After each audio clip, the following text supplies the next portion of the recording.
welcome to another episode of The Flank. All right, I'm joined by the 20-time champion, the 2-time world champion, a legend to the Call of Duty scene, the co-host of The Flank, Patty P, a.k.a. Aches, and we also got the executive producer, my friend, my companion, my duo, staple to the Call of Duty scene, Mr. Benji Nassim, as well as a special guest today. We got Josiah, a.k.a. Slacked. How you guys all doing today? Everybody doing good or what? Doing great, Tomas. How about you? Hell yeah, I'm doing good. Just been spending my last 5 hours watching COD, and I don't know what the fuck I watched today. Tom, I gotta be honest, today has to go down as one of the all-time weirdest days in Call of Duty history. Probably top worst Call of Duty days in history, right? I mean, it has to be. It was like watching a slow motion car wreck, but for 3 series straight. Seriously, it was bad. It was really bad. I mean, Josiah, you were in the watch party. What did you think about today's games?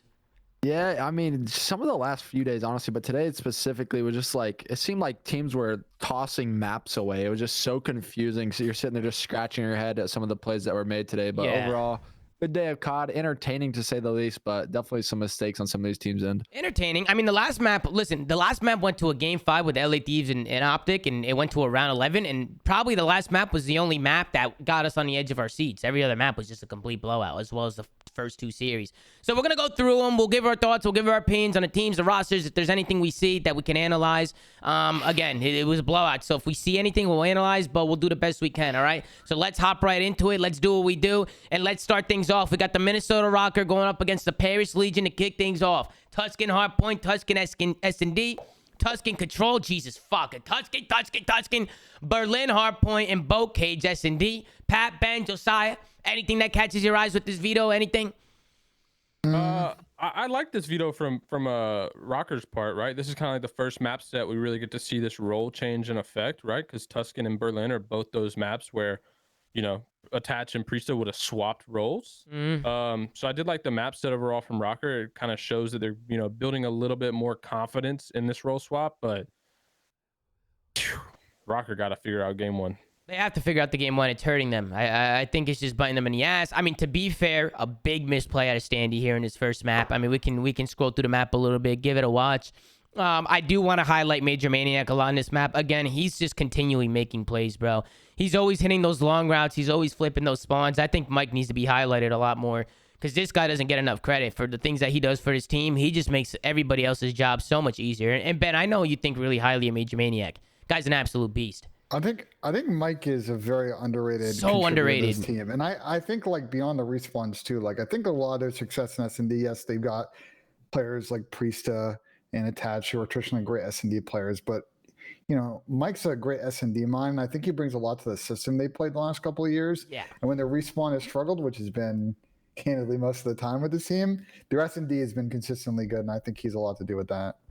We actually saw different pairs today. No, Pat. They looked a little bit better in these first couple maps. They ended up tossing it away, but we did, Tom, but like we got to talk about Jimbo. I mean, like obviously he had like the world's worst record in the CDL in terms of like statistics in a match series.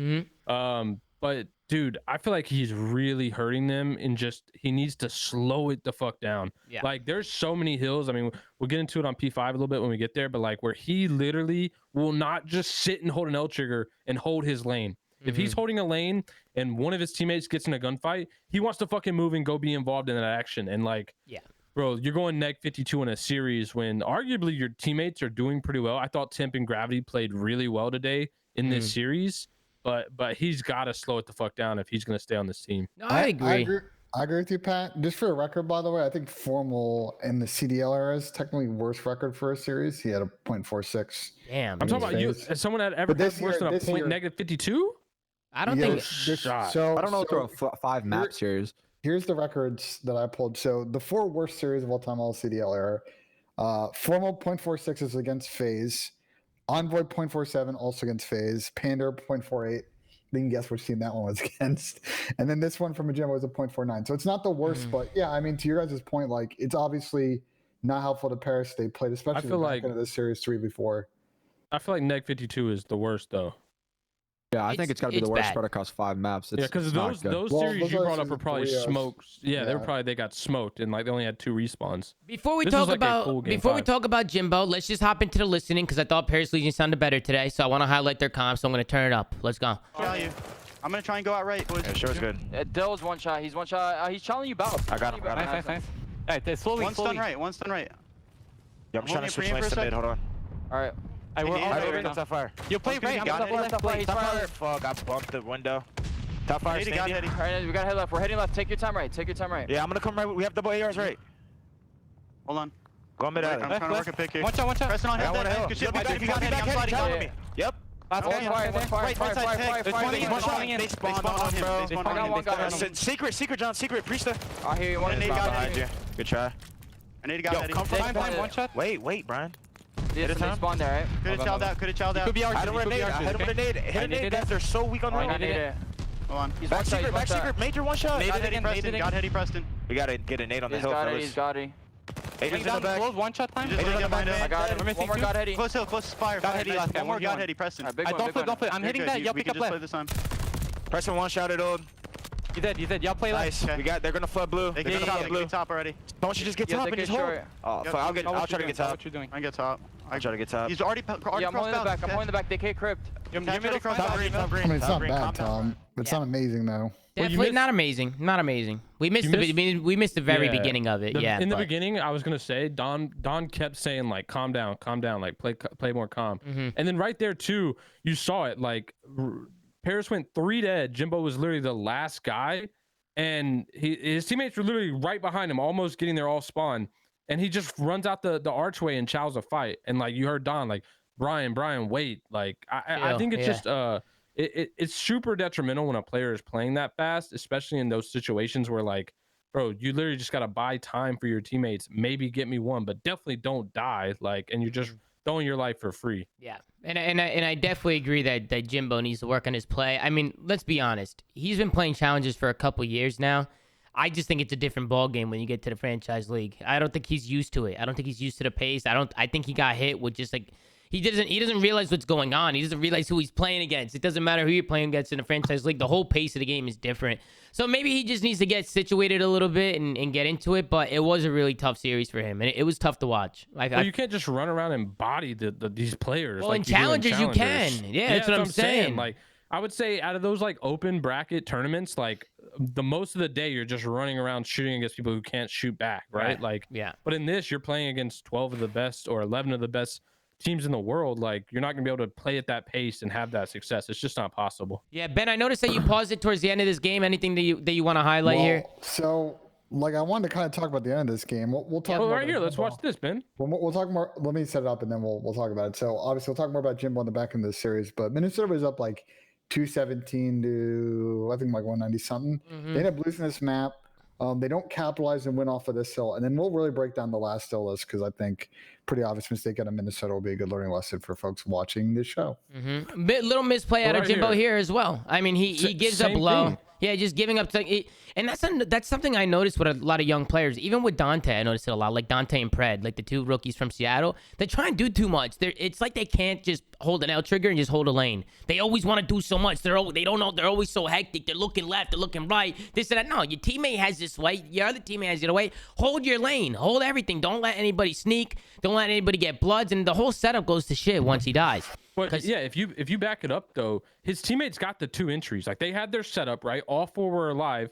2 of his teammates got kills, and then as soon as Temp died, he was the only one that died. Jimbo just instantly moved and made a play. Yeah. Like he has to they chill. were He has to chill. yeah, they're all there. One player dies and he goes and makes a play. Yeah. Like just hold your lane. Like your teammates are right there. They can both pick that door up.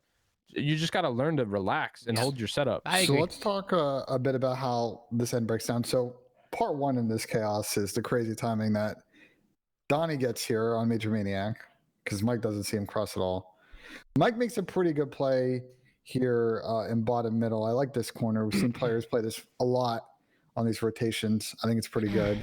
Mike then goes try to go to pinch. He dies, but because Don's pushed out here, they now have a really good setup. All their guys are coming from church and middle. Yeah. And Minnesota's got a flood from the bad side spawn. The spawn trap's pretty brutal, as we've seen a lot in control. But as we watch it play out, Minnesota's actually going to go ahead and break in through. Tom Gravy's going to go on like kind of a crazy streak here, and then his teammates are all going to die. But I think the big talking point here is the play that Sandy makes to get out of hell when they could have. Yeah. really won this. So Paris makes a good play getting here early. They set up on that P1, and they honestly lock down a lot of time here. They bring the game all the way back. Tom finds a good timing here mid alley. The stuns come down. He ends up getting a big 2-piece. They end up getting pieced here. Dylan's one shot. Jimbo has to get that trade. Jimbo gets pieced up right there. Well, hold on. Do you guys agree that Jimbo should follow up Tom here and keep spawn killing? Like, I don't think it's a horrendous play from Jimbo. Like, it looks bad in retrospect, but like, if Jimbo but how did he lose that? if he gets a kill and finesses, this is over. He just didn't get the kill, and I don't know he how. was weak. I feel like He we've was seen really this play though unfold. Like I saw it the other day with New York versus London. Like Hydra made a similar play going for a trade here, and it's like a basically guaranteed 1-for-1. Like if he does trade, he's probably instant traded. Where I wonder if he plays like the corner U, how it plays out though, and like just plays team shots with his teammates. Yeah. I don't know. I think it's the safer I don't think people play. realize how fast the other team's coming off a spawn. Yeah, they're spawning close fountain there. So Regardless, the trade would have been massive if he got the trade. yeah, 100%. It would have He been should have good. traded it. It would have So been big. all this goes down. We were watching this live, and we're like, the minute that Tom dies here, like he should instantly call in this glide bomb, right? Like it's a GG if he does it. Yeah. So it takes a while for him to come off a spawn. And the bomb takes a while. He's calling it in right now. If you see him bottom church, he's not moving. So the bomb's going down. But because Jimbo dies and they just 3 flood, John's basically holding this to the sub. Ben, how much you want to bet that Tom probably pulled out the strafing run by accident? That's why it was delayed. Because sometimes I'd be doing that on ranked. You know, he put the strafing run by accident. You're like, oh shit, and then you We got to talked about switch. this yesterday. The glide bomb's really slow too. Yeah, it is. But, It is really but here, slow. this play from Standy, dude. I mean, He just faded, He bro. just blacked out. He blacked out. He kept checking his middle. Nobody had middle, whatever. But when his teammate especially comes here and picks up middle, there's no reason why he should hop off the point here and check mid. I mean, they would have won the There's no game. reason to get a kill and then turn. Like that made no sense. He just kept getting off the hill over and over again when they literally could have just won the game. He completely brain farted. I think everybody had their hands up in the air. Just what is he doing? And they also called it on camera, which was bad too. I mean, they were on his POV. What's funny is as soon as they cut to the player cams, he looks left and he looks right. He's got to be like, yo, did anybody see that? Yeah. Like, he anybody just see lost what I full. just did? Like, Yeah, did he? I just threw. And just to yeah. highlight, I mean, Standy played great for the rest of the series. He's a great player, but definitely blacked out here. Definitely I think struggled. for Minnesota, and I know Dan's in the chat, like this is sort of an ongoing issue they've had now for even before Dan was on the team. Last year when they were struggling in hardpoint, they lost a lot of close hardpoints, especially in raid, and just last minute decisions. Again in this map, like I think they could have easily put this away, maybe put it away on the P5, instead make a bad play on the P1, and they kind of extended this series when I think there's a weak Paris team that they should have taken care of business against pretty quickly. Yeah, I think And the they went first down map. 2-0. Yeah, they went down Yeah. 2-0, but I still think the first map could have went Minnesota's way. Definitely some. I mean, honestly, trolls were coming in from both teams. They were both making mistakes, and pretty much that's what it comes down to: who makes the less mistakes. So both teams right now a little bit sloppy. Then we head over to the Tuscan S&D. It was Minnesota Rokkr who started off strong. They went up 2-0, and then Donnie was able to clutch a 1v2 here to try and get some momentum. I feel like this was a good clutch out of Don. And Donnie Tent, man. He's been the superstar for Paris Legion this whole year. He's still playing well, even when they're not getting results. I'm pretty sure he's only had one negative series so far on Vanguard, and it was a .94 against FaZe. Yep. And he's also just trying to be the leader for them. I mean, you hear him in the listenings, you see him on camera being super vocal. He's trying to do everything he can to get these guys on the same page, and it's just not working right now. It's not working. We've been waiting, since Don was able to get back in the league, because remember, at the end of AW, he wasn't of a team, so he couldn't play for a second. Then he got back in the league, and he's bounced onto a lot of different teams, and they all haven't worked out. And I know this isn't the strongest team, but it's the best that Don's looked, I think, in a while. As being sort of the feature player on this team, they have a really good system built around him, and if they can figure out how to get some consistency here, he's playing the best COD that I've seen him play in a while, and definitely his stock's rising. Yep, I definitely want to highlight this round because I love what Minnesota does on their defenses, and I notice a lot of teams starting to do this now. On Tuscan S&D, we all know that the defensive side is just not the better side. It sucks. You're at a disadvantage. You pretty much lose map control off the rip unless you rush something, you hit something out. But I like how they work together here. Notice how Minnesota Rokkr, they have Mike putting those bullets down to the kid top fire. He backs off the guy looking over mid, and then once he backs him off, Standy hits it. He hits the lane. They work the timings. It's just good teamwork and good communication coming out of Minnesota Rokkr. They're always setting up those situational plays where they're working together. I know that they've had their round 11s where they're not staying together and they're trolling and this and that, but they are a really good S&D team, and their mid-round adjustments are really fun to watch. I think Minnesota Rokkr do really well with that. See, Tom, I fully agree with you, but my problem is their 2v1s are terrible. It's like everything situationally they do outside of their 2v1s is actually really good. Yep. Like that play we just highlighted. Really good play. Really good Yeah, play. that was an amazing play. But their 2v1s are terrible, and they throw them so often just because they do not get together. It's like they're allergic to each other. It's very odd because they're also a really good 4v3 team. I think them and London are top 2 teams in converting first bloods into wins in 4v3s. So like they execute a good system, but these situationals, especially the small situationals, where I don't know if it's a calm thing, people are just not on the same page. But I agree with you, they're not sticking together and making it easy on themselves. Yeah, in Minnesota, they do well to go up 3-1 here, but then it was Paris that were able to bounce back with a couple rounds. I really like how aggressive they got on their defenses. They weren't scared to make a play. They just pretty much rushed that B bomb or A bomb site and kind of got that map control, which is difficult to do. See a lot of teams doing that now, so just good heads up play out of them.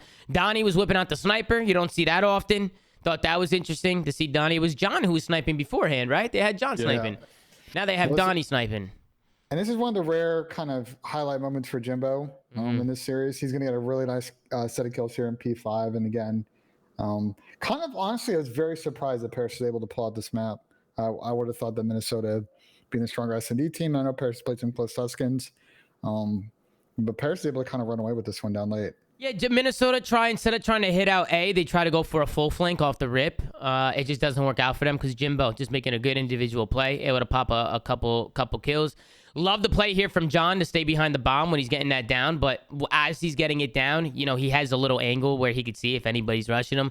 As soon as he gets rushed, he puts the bomb away, puts the bomb down, stays down, and waits for his teammate to trade the kills. So just good heads up play out of John there. But Minnesota, they end up... Oh, yeah, Minnesota loses this round. They end up losing this round. This round's a tough round. This round, though, was so weird with communication because, like, if you back it up just a little bit, Ben, I don't know how the alley wasn't watched. Like, the fact that Mike even gets into a position to shoot him off bomb without, like, being shot at is insane to me. I know there's that little lip and edge that he can, like, work to see A or B bomb, but I don't know. It seems like there was a comms issue when it comes to the Paris side. Like, they gave it up and they both stopped looking at it and just kind of leave John out to dry. Yeah. It was interesting. He found a timing. He did find a timing, but it was just a good heads up play out of John. Well, how do they do this? They have someone pushing out the back, right? And then one guy on bomb. Yeah, then the guy Platt ends up giving up John. But you're right. Then they should definitely the lane was just wide open. It was weird. One person not watching. 6, I think 5 turns. Number 5 trying to help.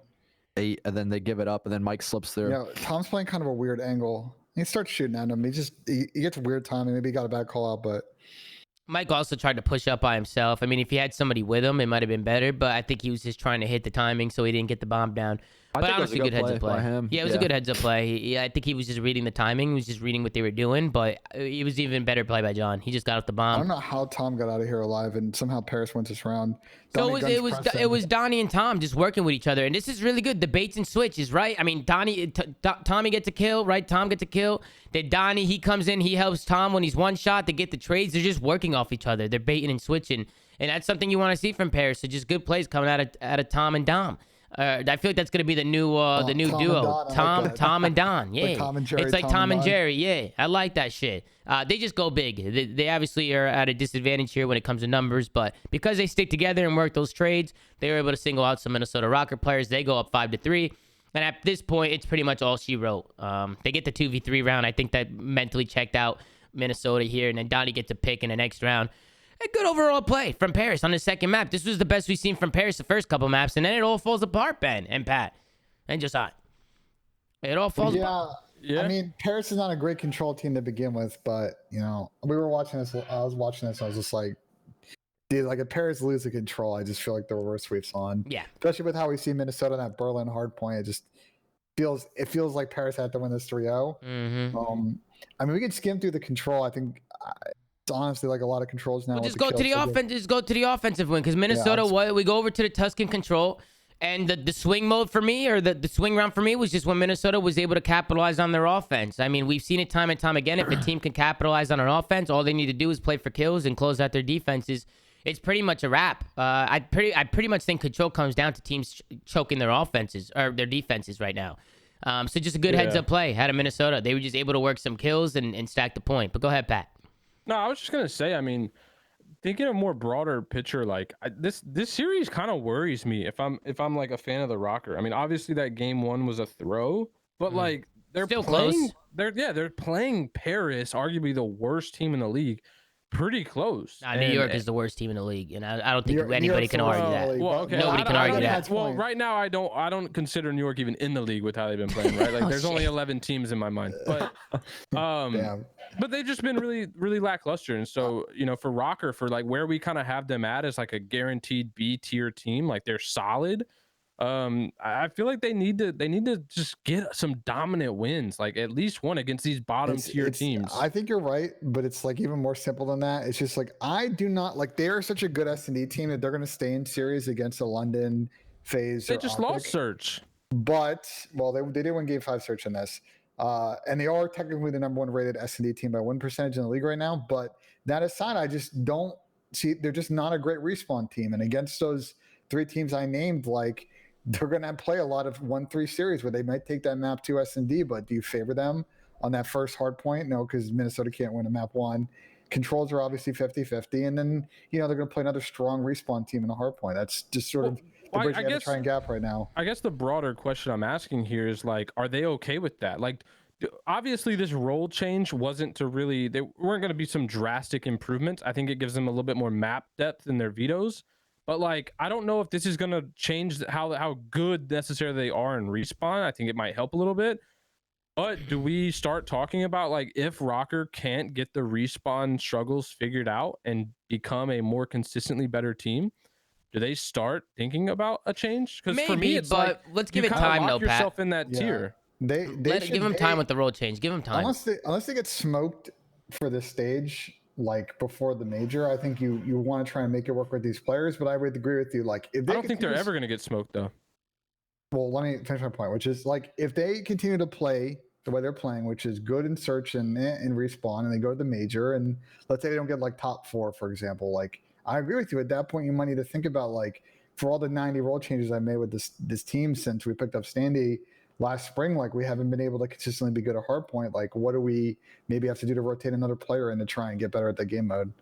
Yeah, and there are a lot of players out there that they can pick up.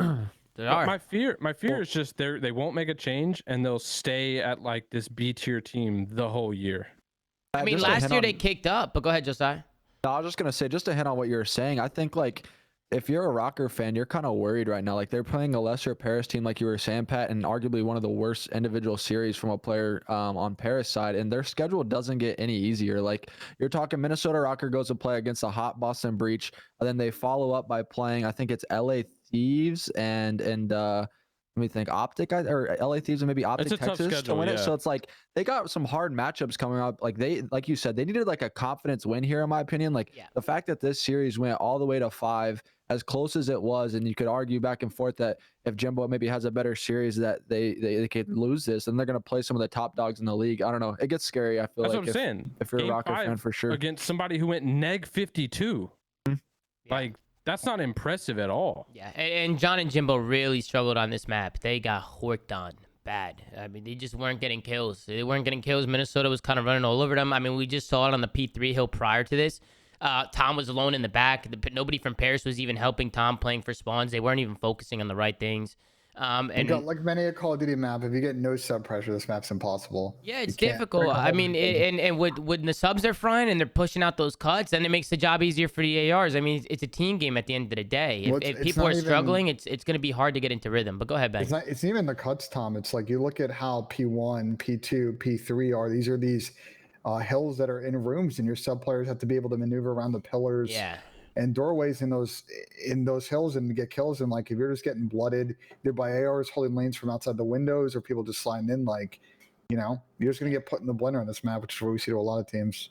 No, I agree. Josiah, you have any thoughts about this map after tuning in? Anything you saw Minnesota doing right? Something you think Paris is trolling on? For me, it was just a slang from Paris. They were just getting smoked. It just felt like they couldn't get kills. Yeah, something, I mean, weird too. I don't know. I've seen John run an AR a good amount on this, like, and I know, Ben, you're talking about the sub pressure, but overall, I think Minnesota kind of just handled business. It was really bad individual performances from John and Jimbo. It's going to make it hard to win, but like we were talking about earlier, Donnie and Tom were doing their thing this series and through this map, but just wasn't enough. No, just wasn't enough. If we keep skimming through the rest of the map, you'll see that Minnesota was pretty much in full control for the whole game. They were staying ahead of rotations. Anytime Paris did have a rotation, it just seemed like Minnesota would break in with ease. The Minnesota do a good job breaking hills, taking long routes and taking care of business. But I definitely think if Paris was able to hold on to their setups a little bit, they would have been able to keep this a little bit closer. But as you can see, as we go through round or hill after hill, I mean, Minnesota was just shitting on them. But go ahead, Pat. And I thought Preston and both attached looked really good, like respectively, right? Yeah, like Preston 100%. running the sub, attached running the AR. Statistically, I think they played a lot better, and they honestly they look more comfortable, right? Like Preston looked like he was in his element, just making natural like kind of maniac plays, so to speak. Yeah. So that I'm really happy though from that role change. I think that was a positive change. And yeah, I just want to see it against the better teams and hopefully see a dominant win out of them. More kind of like how this game 4 was. Let's break down one play from this map because obviously they're getting smoked, but I just saw something that was a good learning lesson. Is obviously they're down 80-ish points here. Make this P2 a little mixy, and they actually end up kind of having spawn side for this P3. And what you're going to see is it's going to get kind of mixy, and John's going to think about rotating back here, number 6, to try and hold the spawn. Instead, he hits Old Hill, and they instantly flip with Minnesota, and they get put in the absolute blender with like 20 seconds left spawning P4 side.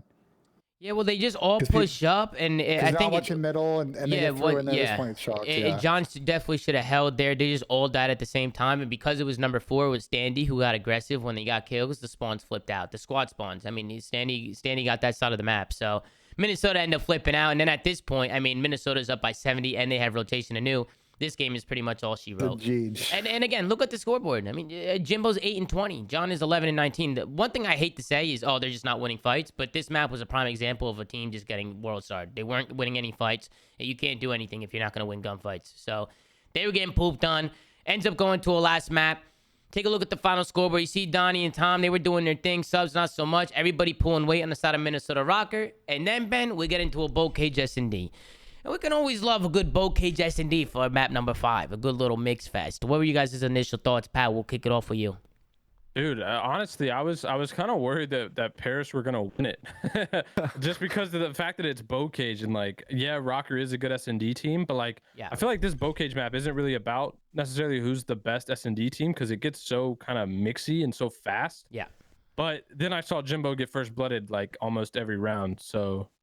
My opinion changed. You also got to think Jimbo is new to the team, so maybe S&D is going to be, if anything, S&D is going to be that game mode where he's going to have to learn how his teammates like to play, kind of their tendencies, what they like to do, some of their strategies. I mean, even going into respawn, I do think it's early on Jimbo. I know we're being hard on the kid. He dropped one of the worst KDs of all time, and it is what it is, man. We've seen a lot of rookies come in on their first series or come in early.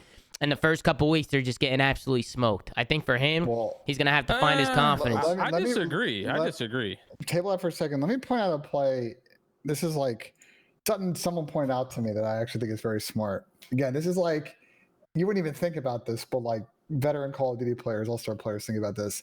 If you're Jimbo and your teammate just got blooded, you haven't seen anybody house and this door is open, what's your thought process coming? Somebody's in the corner. Yeah, somebody's in the corner. I mean, I'm surprised he didn't. If he saw the doors open, I'm mind blown he didn't check that corner. Mind blown. I don't know, Tom, to your point, like I kind of disagree because I think a lot of the rookies that do come in, and let me preface this with the ones who succeed in the league, a lot of them come in and they fry early on. Like I feel like the ones who come in and start slow don't last very long. And yeah, it is his first few matches, but I don't know. I kind of disagree. I mean, with the Pat, what narrative. about Shotzzy? I mean, when Shotzzy first came in, look at what he was doing. He was getting. They were calling him Botsy for a month. On LAN though, that was on LAN. He at least was frying online in scrims. It's just he went to that first LAN and played really bad, but he was still frying online, and he was in like that weird role with Kyler, with who was running the trophy or who was playing Hill. Yeah. But this is just like online. This guy's in his element. Like he's been playing online for 2 Pat, years now. This Jimbo guy's been frying challengers. It's not like he's. I don't know. I heard some mixed opinions on how good he's been playing in challengers. Yeah, I think, know. I think, look, guys, it's been one weekend. He's obviously gotten smoked. Let's not sugarcoat it. That's what I'm saying. Let's be real about it. Deserved a little bit of time. I mean, we are. Tom, you could pick any All-Star player in the league. Shotzi's first 2 series on LAN, he dropped like a 0.65. Like everybody gets smoked. MC got smoked against Optic at CWL London. Like I'm sure we could pick any other top player in the league. That's LAN though, man. My point still stands though. They gotta get used. He's got to get used to the pace of the game. He's got to get used to the teamwork. Obviously, he got smoked today. I think you got to give the kid a little bit more time. Give him another week at least to see what he can bring. The problem with Paris is the way they've been doing these roster moves is when they drop someone, they've been releasing them. So their sub, I think, is still theory. So if they're going to need to make another change, is back to picking someone up again. So again, he didn't play well this weekend in either of these 2 series.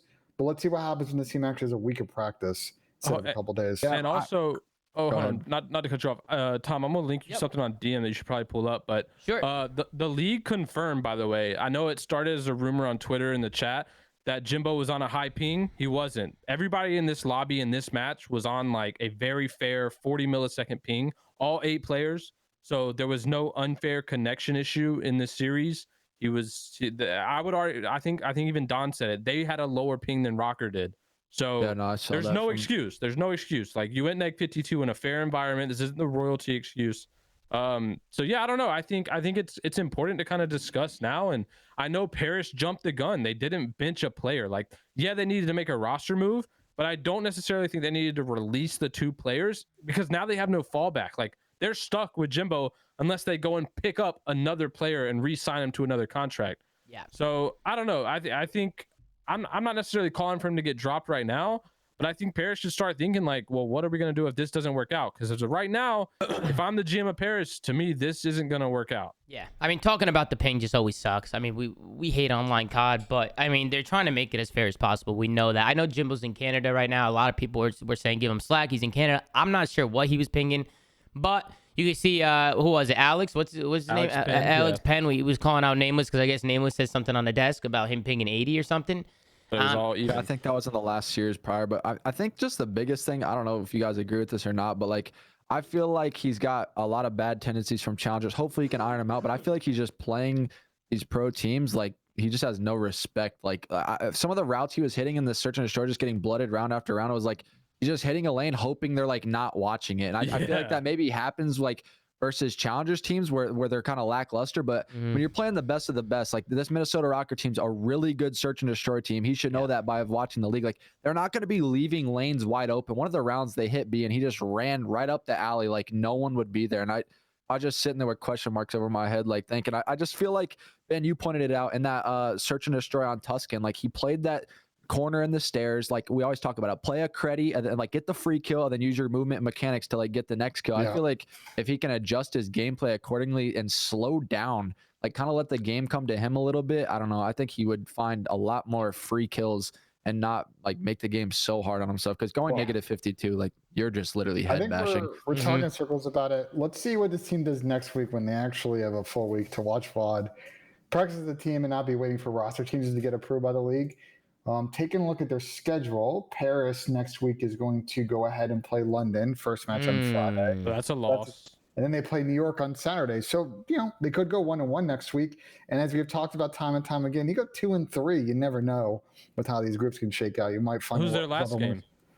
Toronto Ultra. So they're not going 2-3. You never know. You never know. We don't know what the hell's gonna happen in COD anymore. Definitely want to highlight Standy a little bit. He was able to clutch the 1v2 in the round prior that we just watched, and then in this round, Standy was able to open things up with a big 2-piece. Well, actually, I think it was a 3-piece this round. He got 3 this round. Yeah. So just want to highlight Standy because he did make the big mess up in that map number 1, but he did make up for it as the series went on. He made up for it. He started playing well. I mean, he was playing well even when he made the mistake the first map. But yeah, just I like that he stayed composed after the first map and making such a brain fart mistake. And as a professional, you know, I definitely want to highlight that, you know, he's kept his composure and did what he had to do. So good job out of Minnesota. We could watch this round. This was a good momentum switch for me. Minnesota's up 3-2 here. One Standy pops a 3-piece and solidified this round. This map was pretty much all she wrote. I don't actually know what the play that Jimbo's making here. Yeah, but... watch this. He walks in and just gets smoked right here. Wait, by the way, do you think Minnesota was Look at doing this to throw them off, though? They threw the nades before they even saw anyone cross. Did you guys notice that, like, in the game? I was a little confused on it, but it ends up working out because Jimbo just tosses his life away to him. He just ran in by himself. It's just, I don't know what the comms are like because he's running in by himself. There's nobody there. There's no trades. There's no teamwork. Bro, he saw a stun go across his screen, and he just thought chow. Yeah. Like, literally, he just chowed instantly. Yeah, so Well, that was skip to that interesting. series. That was interesting. But anyway, Minnesota Rokkr, they were able to get the reverse sweep. Good plays out of them. It's not easy to come back when you're down 0-2. So it starts with one map. Focus on one map at a time. Minnesota coming back. It's nothing we haven't seen before. I mean, this is a team that came back 0-5 last year, you know, making one of the best comebacks in Call of Duty history, or 0-4. So good plays out of Minnesota Rokkr. Let's head over to the next one. We got the New this York one's Subliners going up against the tough, Florida man. Mutineers. And guys, be honest with me. Do you guys want to talk about this series? Seriously, do you guys want to talk about I this? don't, but I do want to talk about this team. We gotta talk about the team, man. I Bro, feel like I'll be very. There's nothing Ben, really to talk about. So bring up the vetoes, Ben, because you tweeted me before the series begun. Obviously, because I mentioned it last night. I said if I see a fucking Bocage hardpoint map one in this series that they square up with Florida, this means they've checked out. They've threw in the towel. Yeah, they checked out. They've Crib given up. tweeted before the series, by the way. You know, you're gonna see me on the sub, and then I saw these vetoes, Pat, and then I like. Okay, that's oh, not just what he Crib- said, Ben. He said that he's an 18-wheeler going 120 miles an hour down the Yeah, fucking Florida, highway. obviously. They've given up. And he They ended Can I up. say one thing real quick on the flip side? Go ahead, Josiah. Yeah, okay, I agree with you. They've thrown the towel. They've given up. This is Florida's best map. They shouldn't play him on it. But on the flip side of things, just to say this, if you're going to play Bocage, right, and we saw Neptune tweet, I just want to play my game after they lost the other day. And he ran an AR. Why are they running 2 ARs, I don't switching know. roles with Krim running a sub, and he decides to run an AR the entire time? Like, at least go Weird. rogue. Like, if things aren't working, try 3 subs. Like, see, just make the game mixy. It's Bocage. Bro, Anything could happen. Like, it's- we're not, like, it just didn't Yeah. even make sense to me. I have written down in my notebook. Go ahead, Ben. Go ahead. Beyond Go all ahead. that, guys, I got to go back to it, man. Like, I get it. You probably are not confident on Gava 2. It is what it is. But Florida's best hardpoint map is Bocage. They are 0-1 in the league in Gava 2. They actively avoid playing it. You're telling me if we're playing loosey-goosey, we don't give a F, that you're not going to want to take a chance on the map that's not their best map. That's all I'm saying. That's why I saw this and I was mind blown. It's like, man, like I go past like Bocage hardpoints in this is a GG because clearly they're just not thinking about the vetoes right That's now. what I'm saying. They gave up. They don't care if they lose the series, bro. They're literally swapping roles the night before a match. And yet, to Slack's point, Neptune is the one tweeting about wanting to play his role, Yeah. and now he's wanting to run an auto. Yeah. How does that make any Well, fucking sense? I don't think he wants to run an auto. I think they're probably telling him what to do. Nah. You think Neptune want to do that? No. Yes. These guys are not organized at all in hardpoint. Why would they run 2 ARs? Like they can't even win a hardpoint. Why would you try and make the game structured? Like you might as well make it as chaotic as possible, especially him and versus a Krim Florida team. flopped. I Flopped know roles. it just I don't If you were understand it. saying the Neptune Oh, it tweeted was that his Ben wants idea. to It was his flex. idea. Yeah. Why would Neptune want to run an automaton with the way Dude, he plays? I told you. Bro, it makes no. But This with, team but is with just the, checked but out. with the way he plays, it just why the hell would he even want to do that? That makes no sense at all. He's literally one of those aggro sub players that people were comparing his movement to Shotzi. He was saying these Halo guys are different last year, comparing his movement to Well, Shotzi. And now let's- this guy's let's- running an automaton. Well, I think Let's- that was super gassed, but yeah. Let's Yeah, step out of the obviously Wilson it was for a super second. gassed, but you know what I'm saying. The Well, movement, he let's had good movement, he was good. Go Tom, ahead, Ben. Go ahead. Let's talk about where this team's at right now, which is obviously they can't win a hard point to save their lives. And their S&D is, the control is obviously, Bro, it's all not right. modes. And it's Yeah, like it's all modes. They've shuffled around everything from roles to the coaching staff's been shuffled around. I just think the camp itself is just in probably the worst spot. And for Clay and Krim, you got to think about the success these guys have had. It's probably one of the lowest points of their careers. I'm very curious to see and curious what you guys think that New York should do with the rest of this major and the rest of the season. Blow it up. I've said it so many times. Ben. Blow it up. the fuck up. Blow it up, man. But Blow it up. what's your 3-point plan on how you're blowing it up? This is what I'm doing. Okay, I'm the New York general manager, CEO, whatever. I'm going to Hydra. I'm saying, yo, Hydra, tell me who you want to play with. Name 3 guys. If Krim, Clay, or Neptune aren't one of those 3, they're gone. They should all of 100% bring in Brezzy just for the sole fact there's I'm so much literally noise going These on. vibes and like Bro, I don't know. at Bring this it out. point, I'm literally listening to Hydra. He's the best player on this team. He's young. He should, in my opinion, be looked at as the franchise. Yes, they picked up Clay, Krim. They have very marketable pieces. Clay and Krim are legends in their own right. Mhm. But at this point, I'm starting to appease to what Hydra wants. This is the future of my franchise. He's by far the best player on the team. He looks like LeBron on the 07 Cavs. You gotta start pleasing him. So go Krim main, go Paul X flex, and do Hydra and Brezzy up top. Fuck it. Sounds I'd a do lot that. better than that. Yeah. Sounds a lot better than this. I like that move because think about it. Even right? Havoc So, like, somewhere maybe. They have a lot of ability to like completely turn over this team in the offseason, like re-sign Hydra and tell everybody to go find a team. So like I like that move because Paul is a pretty good flex. We've obviously seen what he's been doing with Trey and the boys this week. And I really am pretty high on Brezzy. I think he probably did get the best of fair shakes on a dysfunctional Paris team in Modern Warfare. And apparently he's been playing great in Challengers, but he's on the 18 and crack team, right? Am I mistaken? Does he? No, Yeah, he's what on the. team? Oh, he's on No, Texas. no, isn't he? 18 He's on the 18 team with Havoc, Okay. Kismet, Yeah. Jordan General. Wait, but So- to your point, Ben, don't you think they would benefit more from a English speaking player because they already have Hydra, who's not fully like.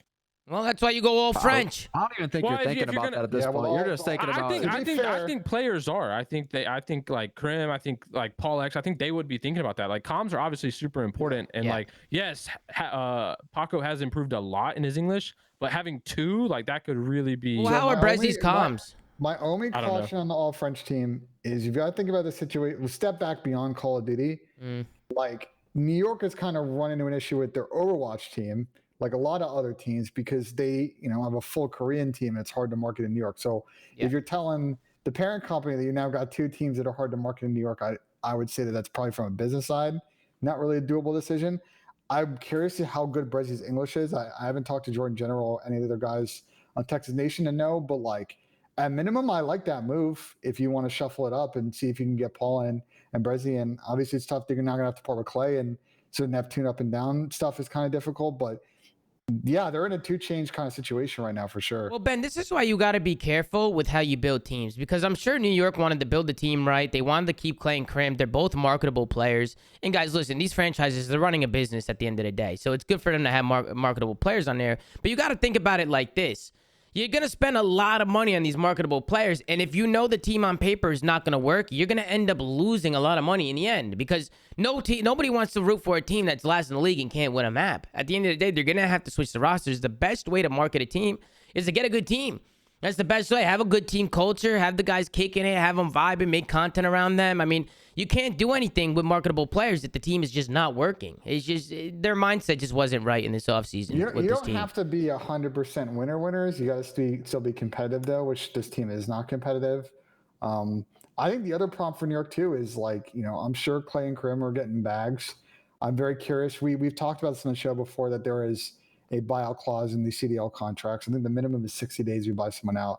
I wonder with Clay and Krim if they've They've negotiated got to off be from that. full. They've got to If be they're full guaranteed and you're New York, like it's a tough situation because essentially it's sunk cost at that point, right? If you buy them out, you're paying the whole For thing sure, anyway, yeah. or you're paying, or you're gonna try and move to another team and maybe pay a percentage of it. Like they have a lot of really, really difficult decisions to make right now, and a way to making one or two changes to drive. I don't know if they can be competitive for this major, but for the second half of the season, they've got to figure out how to get this team in a better spot. Well, I would say they need to start, obviously, and like, I don't have anything against the kid, but like, this is another 0.6 series out of Neptune. Like, to me, whether he's not comfortable, he's not able to play his role, whatever the case may be, I don't think he's the fit for this team, regardless of what they do moving forward. So I think step one is to just release him. I mean, and call it like it was just obviously a bad move. I feel like they got him from the Florida team. Florida wasn't going to keep him.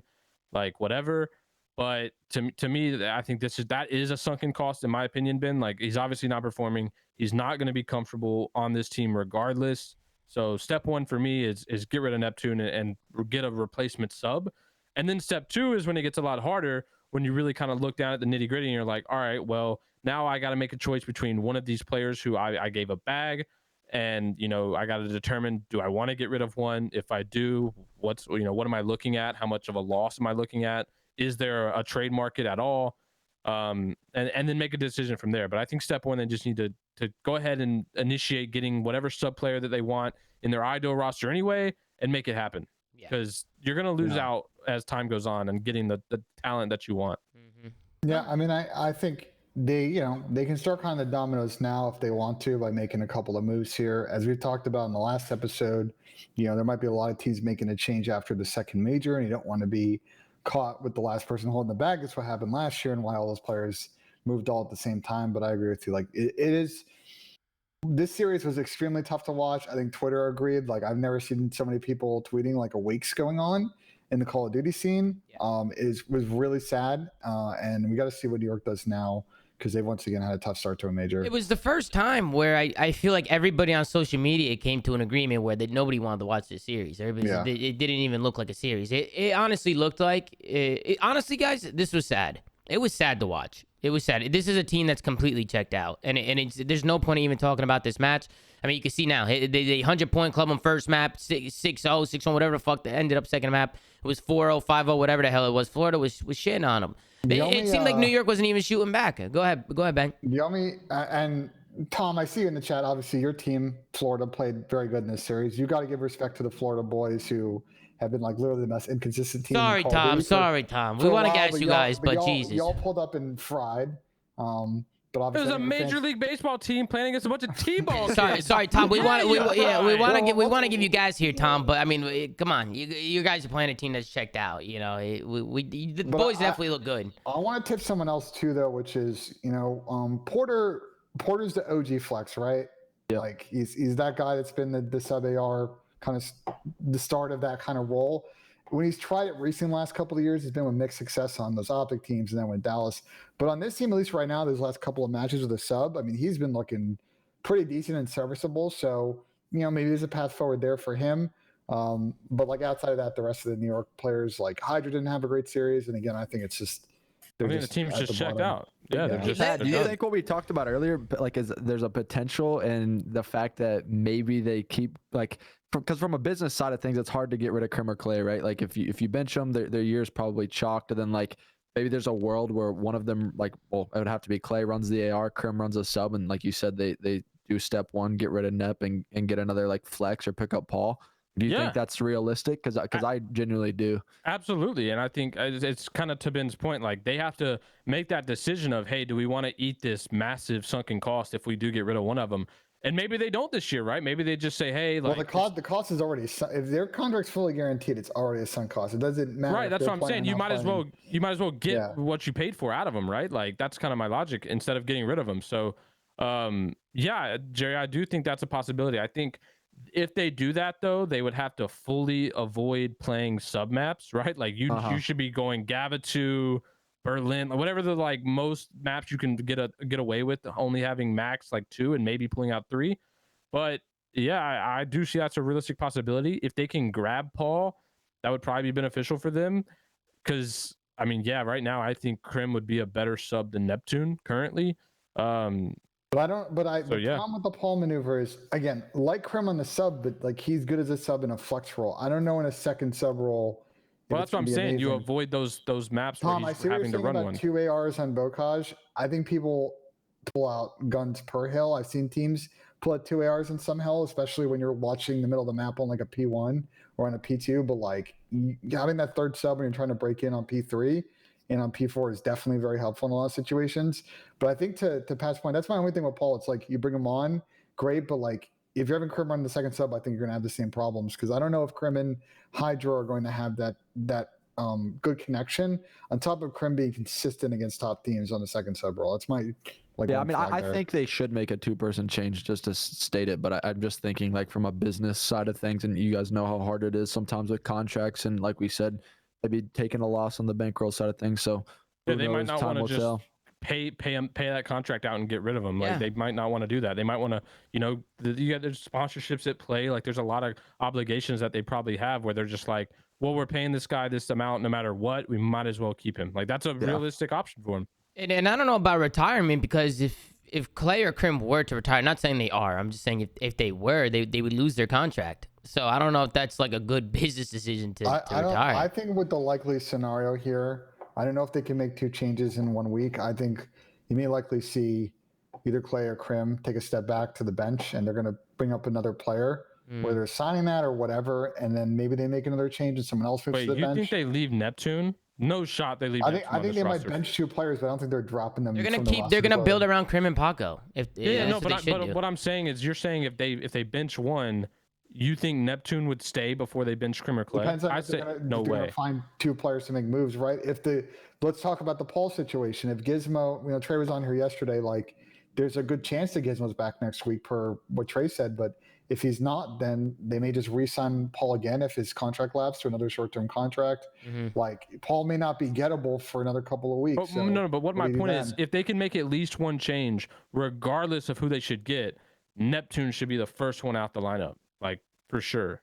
I don't know. That was my point. I necessarily agree with that. Bro, he's had a 0.6 in every fucking series he's played. I don't care if he's not comfortable or whatever. Like you don't just drop anyone else when the guy they have to drop literally had both. You're both 0.6. right. They have to drop both of them. I mean, they Yeah, have to make but a I'm saying if they 2-person do- trade. If they do just one, like Then they're still drunk if they do just one. They're Here's what I still would say. faded. I think there's a world, and again, we are not the GMs in New York. I don't know what's entirely have set in one? the back room. So No, I don't think they. I don't think they have a GM. I don't think they do. Yeah. I don't think That so. being said, that conversation, I do think you have to consider the possibility that maybe Clay's the one that's got to take a step back temporarily and not Neptune. Nah, I'm not. Bro, like these guys aren't dumb, bro. The way they play is just horrible. They literally have to break every fucking hill. Of course, the main AR is gonna perform bad if in that situation. Like, I understand statistically they've both been ass, but like for what Neptune was picked up for, I think he is far more underperforming than Clay currently in all game modes.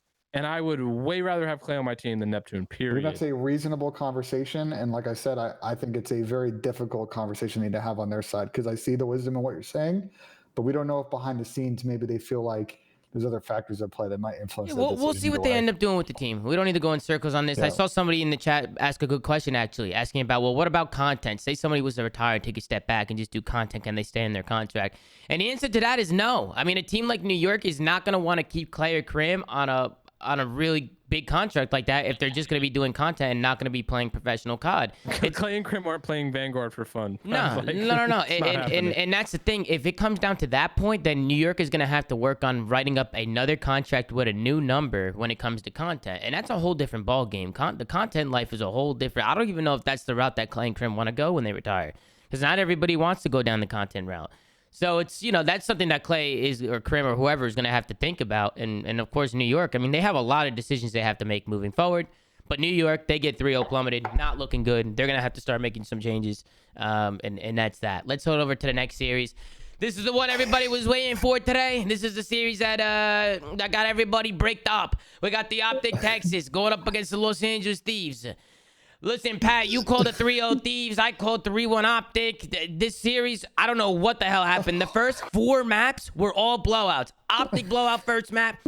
LA Thieves blowout second map. Optic again third map on a 3-0 on Tuscan control. LA Thieves to Berlin, right? Another blowout. Then we go into the last map. We went to a round 11. So I don't even know what we're watching right now. And round 11 went 5-4 too, with Thieves throwing literally both the last 2 rounds. We definitely have to talk about some of the mid-round adjustments by Thieves. Let's talk about the vetoes first. I think it's clear, and we talked about this on the FaZe side of this conversation, but we got to talk about the Optic side, like clearly trying to expand their map pool here, trying to get better at Desert Siege and Berlin Hardpoint because they're going to want to square up with some of the better teams on those maps. So interestingly, they took Gavitu out of this series. Which was an interesting decision on their part to try and put one or both those maps in. And then I would say in general, as we hop into the first map, I don't know how you guys feel, but you look at the slaying numbers. Optic obviously crushed them in map 1. The slaying numbers kind of swing because of that. But I think that at the end of the day, Thieves probably should have won the series. Absolutely. And I do want to take a moment to say this. You think Hold so? on. Yeah, no, especially they should have won map the 5 series. line, But yeah. did you see the stats? Yeah, that's Well, what I'm saying. The crazy game 1 part and of 3 stats- fuck the stats. Game 1 and 3 fuck the stats. But overall, I think they should have won the series 2-4-5, which is not how we would have expected Thieves to win any series ever. But I do want to say, because I saw, I was looking on Reddit late last night. I saw a bunch of threads talking about me on the flank. And I'm not going to lie, I looked at the flares, and there was a lot of Optic flares. But, I read through a lot of the criticisms in the comments.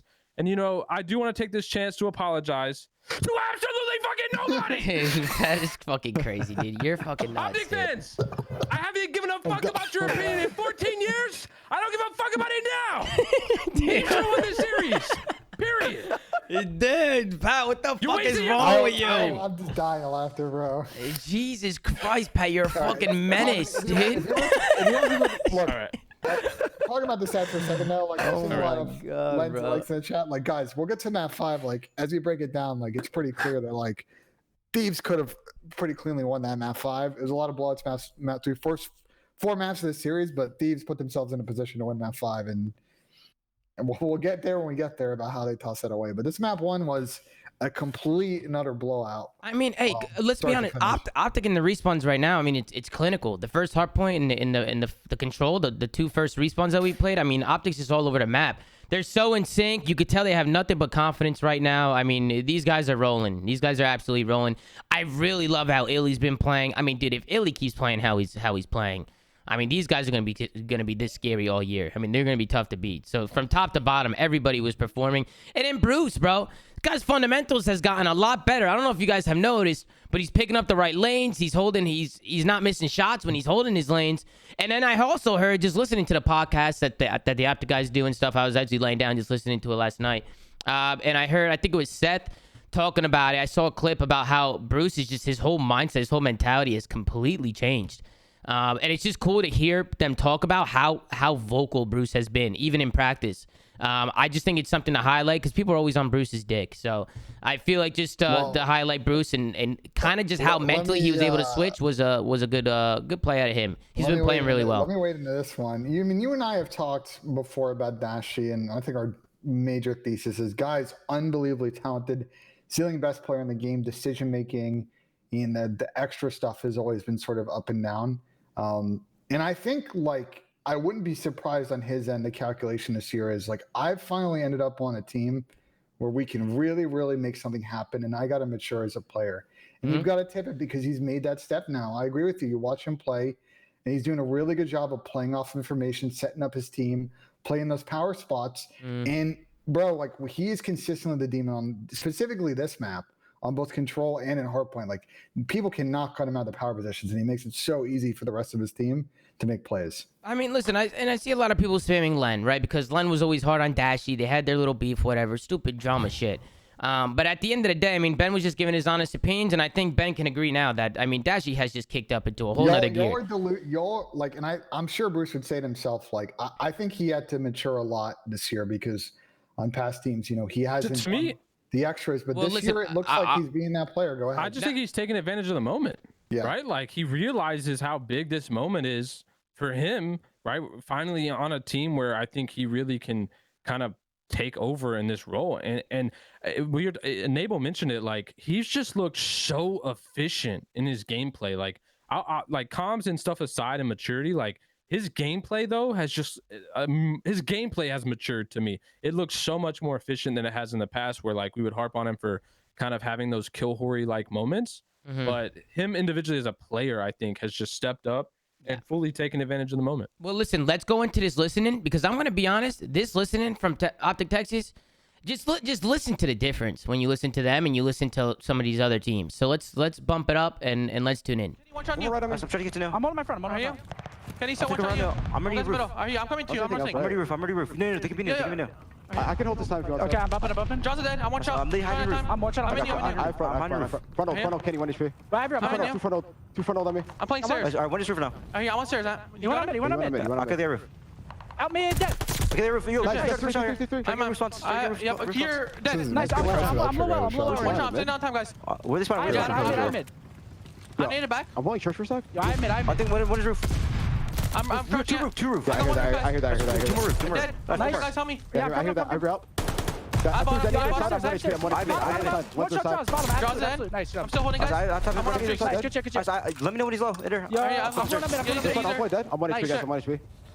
I'm still low. I'm still low. Watch out, top again. Literally both top again. I hear that. More top again. More. Octane up to their stairs. He didn't jump at mid. Double kill. Close. I'm holding low. Our side and close. Low stairs. I'm hitting gold one more time. Watch out. I'm gonna roll. He's our hole. Watch out, Brandon. Where's first guy? I'm holding our hole. There's two at all. I'm already on you. Octane dead. She's one more low. I saw their side. I don't see anything in mid. I'm on you right now, guys. You guys are mid? Two are radio. That's fine. Let's play tight setup on you. I'm holding mid. I'll go God hitting out. Yo, I spawned out. I'm coming to get you. I'm coming to you. I'm just laying out. I'm laying out fucking out of block. I'm needing you. It could be their side. I need you, Seth. Yo, you on me already. Yeah, they're already you guys. They're gonna be guys. I mean, bro, just to kick it off, I mean, they're all calling out what they're doing. They're all calling out what they're holding, who's dead, who's not dead, who they're missing. I mean, they're calling out everything. They have all the information in the world. This is really good plays. And one thing that stood out is all four of them are vocal. All four. You hear all four players yapping, just straight yapping, and that's what you want to see. Sometimes you listen to teams. We were just listening to the Paris Legion listening, and bro, all I hear is Donnie and Tom half the time. I don't even hear anybody else. You know, it's like, it's just good to see all four guys stepping up. But me, You don't always need all 4 guys to be motor mounts. You can always have kind of one quasi call out person, but you need at least 3 people small talking. Yeah, but it's controlled chaos. It's what I Optic love and it. it's These what guys are- it's what Optic Yeah. and FaZe do so well. They're so able to control a game like Vanguard, where it just seems so chaotic for all these other teams, but for a team like Optic, it just doesn't. So just really good comms. Definitely wanted to highlight their comms. When I listened to it, I thought it was really good. I definitely enough of the Optic guys. Let's talk about LA Thieves a little bit. What the They just fuck? got shit on this map. Like, Yeah, but Draws has been struggling. Some of these guys have been struggling. Which you don't usually see that. Here's my Thieves Yeah, he did. thesis. I'm seeing a lot of similarities now between Thieves and like Optic Chicago from last year, and I'm seeing people say the Envoy's the connection. I actually don't think that's the case. Like the problem right now with this Thieves team is they were really good and have been pretty good against the like average to bottom teams in the league, but when they're playing the better teams, again, they're like London Optic FaZe combination at the top, and then Toronto's probably in that next tier. Like they are struggling against those teams. I think mostly for number one reason, which is they are not an amazing search team now. I knew they do go ahead and win this Desert Siege inexplicably. But what happens in map 5 is I feel like they don't have like confidence in S&D. It's very odd and awkward to watch. And I don't think Envoy is the reason. I think it's almost like collectively as a team, they don't know how to take the step 2 and 3 to like close out rounds. It's very odd. Does the Thieves documentary or like their content, does it show their game 5 comms? I'd really be interested to hear that. I know they released like their comms from, or one of the teams released their comms from like the whole major, but like, or one of their matches, but I want to see like the comms just in game 5s, right? Because to me it sounds like they literally just don't talk. Like it literally looked today, and we'll get there in this game 5 where they literally unplug their controllers in the mid rounds. Like, Well, let's talk about this map. So we go into a Desert Siege, and there are positives to take from LA Thieves this series. One, they're playing they're playing the champions, and they bring them all the way to a map number 5. So that's already a W to take from it. And then on top of that, they looked great. S&D has been a struggle for them. I know the LA Thieves, they've been. This is a game mode that they definitely had to go back and try and fix because they were just making a lot of brain dead mistakes. And this is clinical. They won 6 rounds straight. Optic didn't even win around here. So that was surprising to me. This I think also on the Optic side, they're gonna go back and watch this map. Yeah, and what is this? Stage. I don't know what this is. Yeah, I don't know what this setup is from Optic. This is interesting. This is interesting. You got Dashy and Illy. They're looking a little sus down there. I don't know what's going on over there. I mean, Thieves do a good job. Like they create the pinch. Like you always love to see on these retakes, and they just get the numbers and they trade. But for Optic, like we've talked about on the FaZe side of it, like if Optic can figure out this map on Desert Siege, because FaZe is solid at it. Same with London, like it helps them a lot in these S&D videos if things go the distance to a game 5, and Thieves just kind of ran away with this map. Well, you heard Shotzi talk about it in the interview. I mean, he said that he feels like they're a lot better at Desert Siege than what they showed. He also mentioned that they were trying new things out, which I thought was interesting. I know Crowder would do that with FaZe, and people used to attack Crowder for doing that. People used to say a lot of negative things about FaZe playing weaker maps and trying to get better at the weaker maps. Seems like Optic's doing the same thing. Honestly, I don't mind it. Like if Optic wanted to play Desert Siege and it's a map they're not comfortable on just to get more reps on it and try new things, I mean, fuck it. Clearly, they're confident enough to win the series still and try new things out. Like it's not that big of a deal. I don't mind it at all. But if Thieves didn't like lose 20 IQ points mid round in S&D, then Optic would have lost this series game 5. It's the only kind of that. I don't mind them mixing it up, but they didn't play particularly amazing in the 2 kind of mix-up maps, and they let map 5 get extremely mixy. So just, you won for Optic, great. Moving on, carrying that momentum from the major, but a lot to build off of this series, I think, for the rest of this stage. That's kind of the question, Ben, is like if Thieves didn't have those 2 blunders in those round 10 and round 11s, and Optic lost this series, and we look at this stat sheet, right, where you'd be looking at it completely differently. Yeah, I think you pulled it up. Like, dude, they literally outslayed them by 60 plus. It was more than 60. Like, I mean, that also tends to happen though too when like some maps are just absolute blowouts. I agree. When Thieves are winning a 6-0 search, it's gonna be a lot different than losing a hard point 250 to 150. Like the stats are gonna show in that favor. But like you would be looking at like, let's see, 0.8, 0.8, 0.8, 0.7. Chat spamming a lot of like the FF shift stuff from yesterday. Trust me, guys. When we go watch map 5, if you watch that and don't have the same impression that we do, I don't know. Well, listen, when games go round 11, game 5, that is a very normal what if situation. It's a fucking 1 round in the most fluky Call of Duty ever. Like a lot could fucking happen in 1 round of an S&D. But overall, I mean, if there was fucking that many outslaying stat lines, you'd be like, well, what the fuck are they doing? Let's give some shout to Miles and Chance, by the way. Looking like $1 million up there. I like what they're wearing. I like that. But I want to show some love to the casters too. Casters have been doing a great job. The devs have been doing a great job. Shout out to the colleagues. Shout out to everybody over there. They've been the production has been good. Shout out to Esports Engine and all those guys. But yeah, let's get back into the Tuscan control now. 6-0 sweep. LA Thieves looked really good in the S&D. Then we go into a Tuscan control, and I mean, Optic, this was clinical. I mean, Ben, you already skipped over the round. I recommend. I'm sorry. Yeah, I recommend you go back and show what Optic did here because this is impressive. This is not often you see a team, guys, win 2 offenses in 3-0 on Tuscan control, on any control. Well, there's only 2 controls.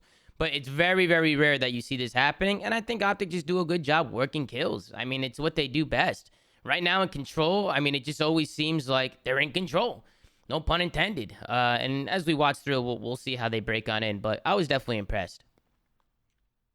No Ben, no Pat, nothing. This is just a smoke show, bro. I don't know what to say. It's just Optics, just like unplayable against Tuscan. There's not much to say. There isn't much to say. Doesn't matter the game mode. Doesn't matter if it's control or hardpoint. It's just like no one's messing with them right now on this map in either game mode. Yeah.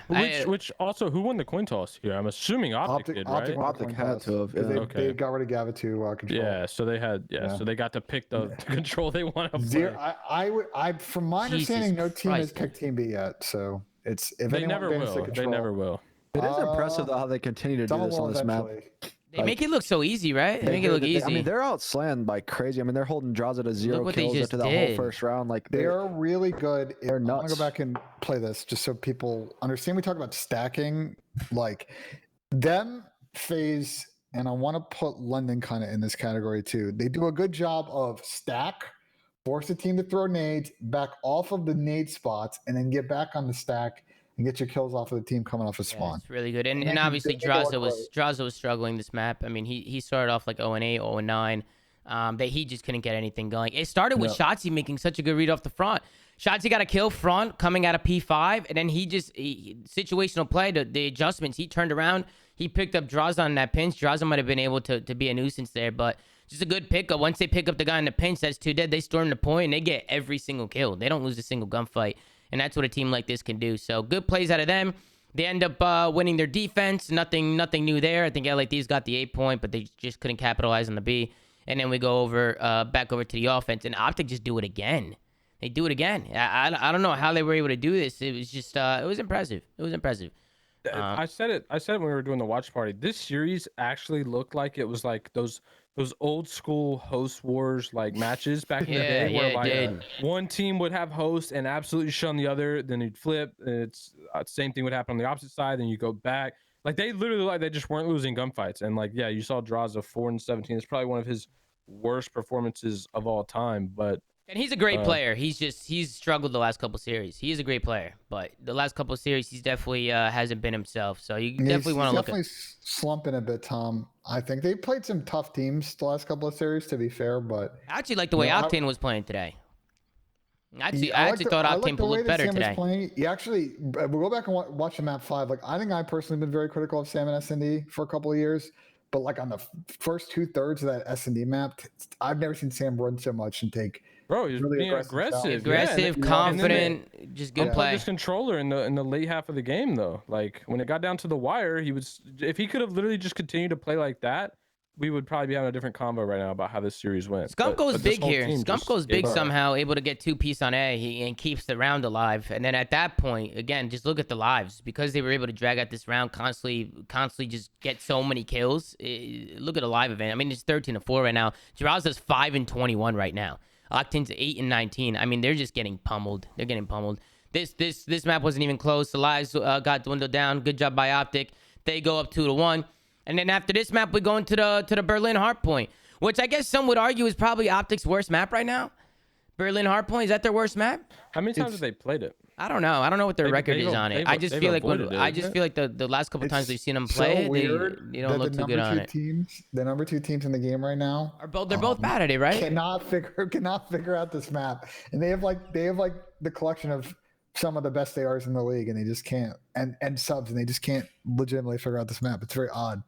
Very, very odd. Don't quite understand it. I don't really, I don't know why that is. I don't know if it's just the way the map is played or what, but that is a weird stat that the top 2 teams are not winning Berlin They're hard actively points. just vetoing this map, and when they play it, they get smoked. Like, it's gonna, like we talked about yesterday. Like, if one of these teams figures it out, then the other team's best map's getting banned, and Well, that's Berlin's what's hard so points make it weird. in the series. This map is like, in my opinion, one of the most normal Call of Duty maps in this game with how the hills kind of play out, right? Like you can actually get a rotation and hold a 60 on a few of these hills. Maybe that's and why they're not force good people- at it, Pat. It's an anomaly.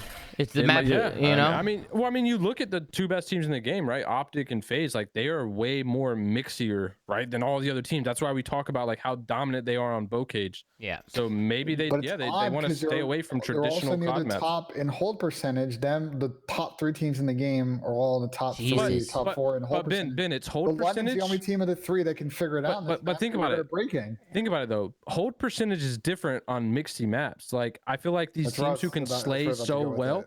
Yeah. huh? Because if you watch the way that London play this map, London actually play this map the complete opposite, and they win it the complete opposite way you're saying.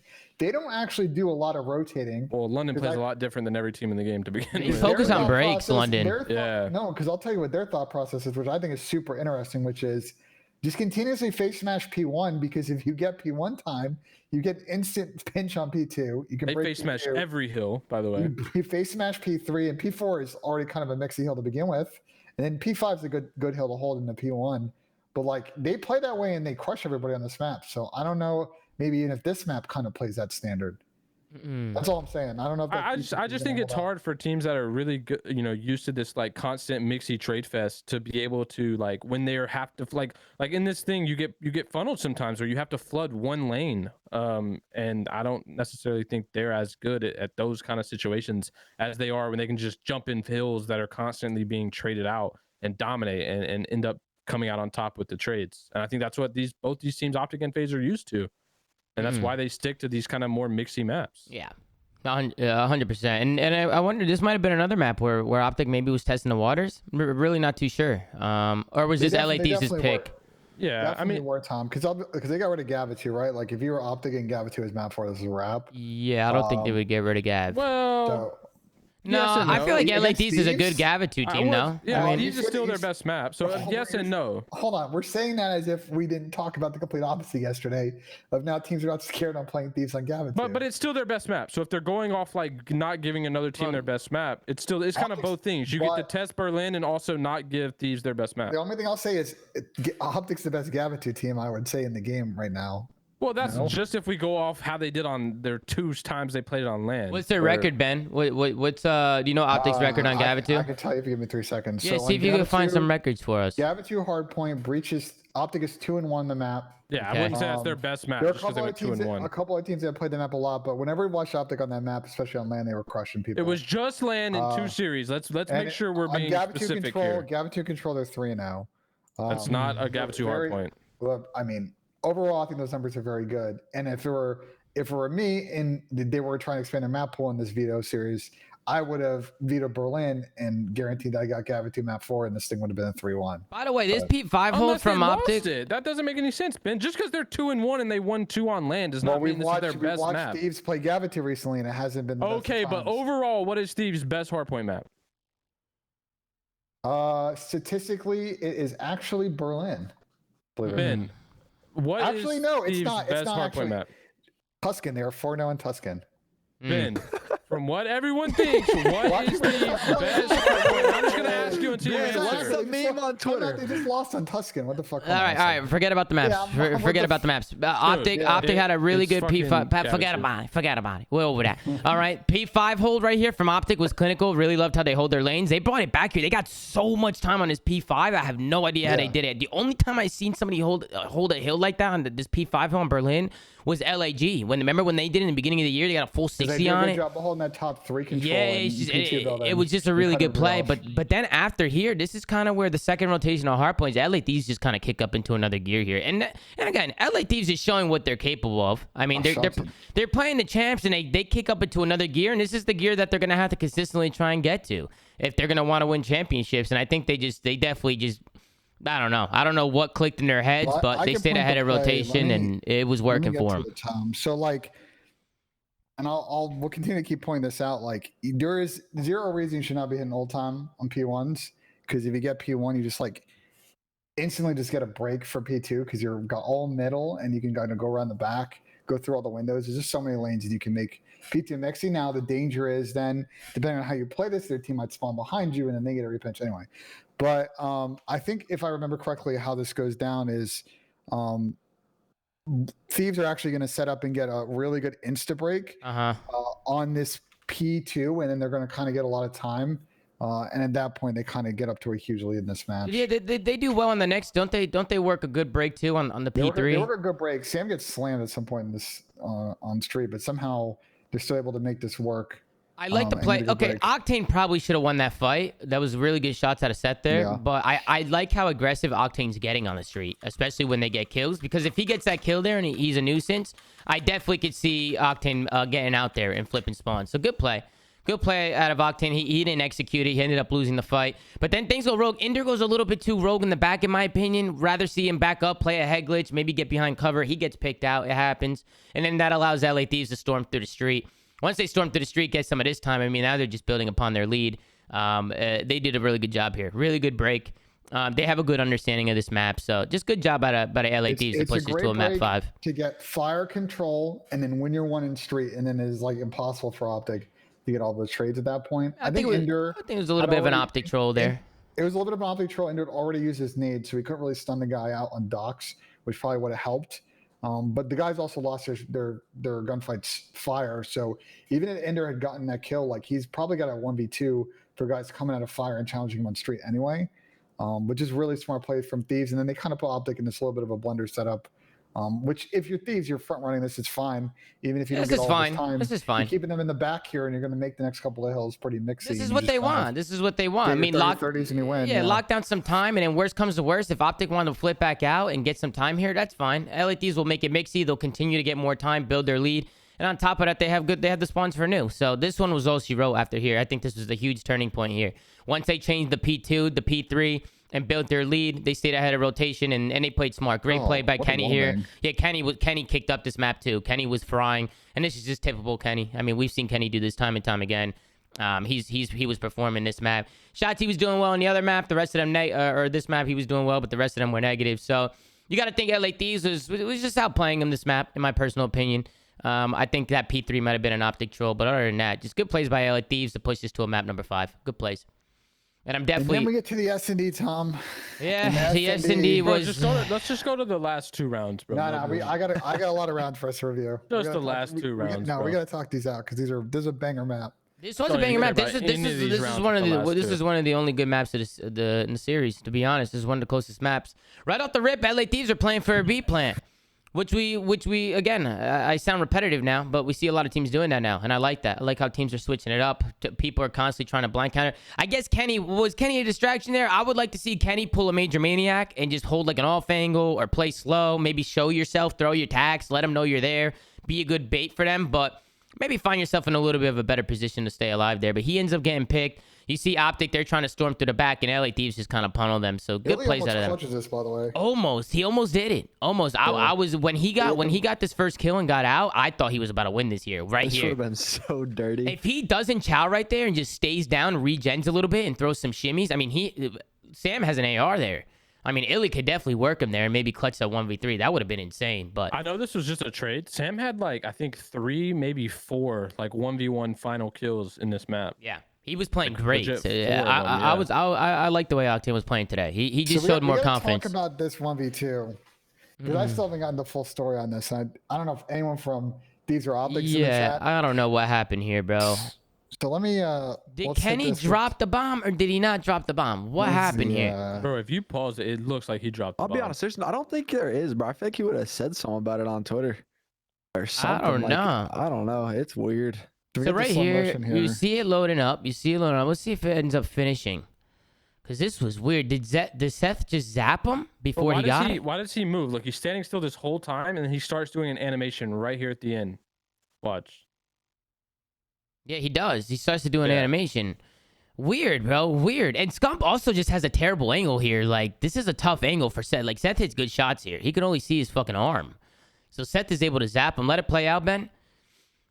Seth was able to zap him here. Yeah, what the fuck happened there? I think, did he get off? I don't know. It looked like he got off. Because the fuse meter finished and then undid fully.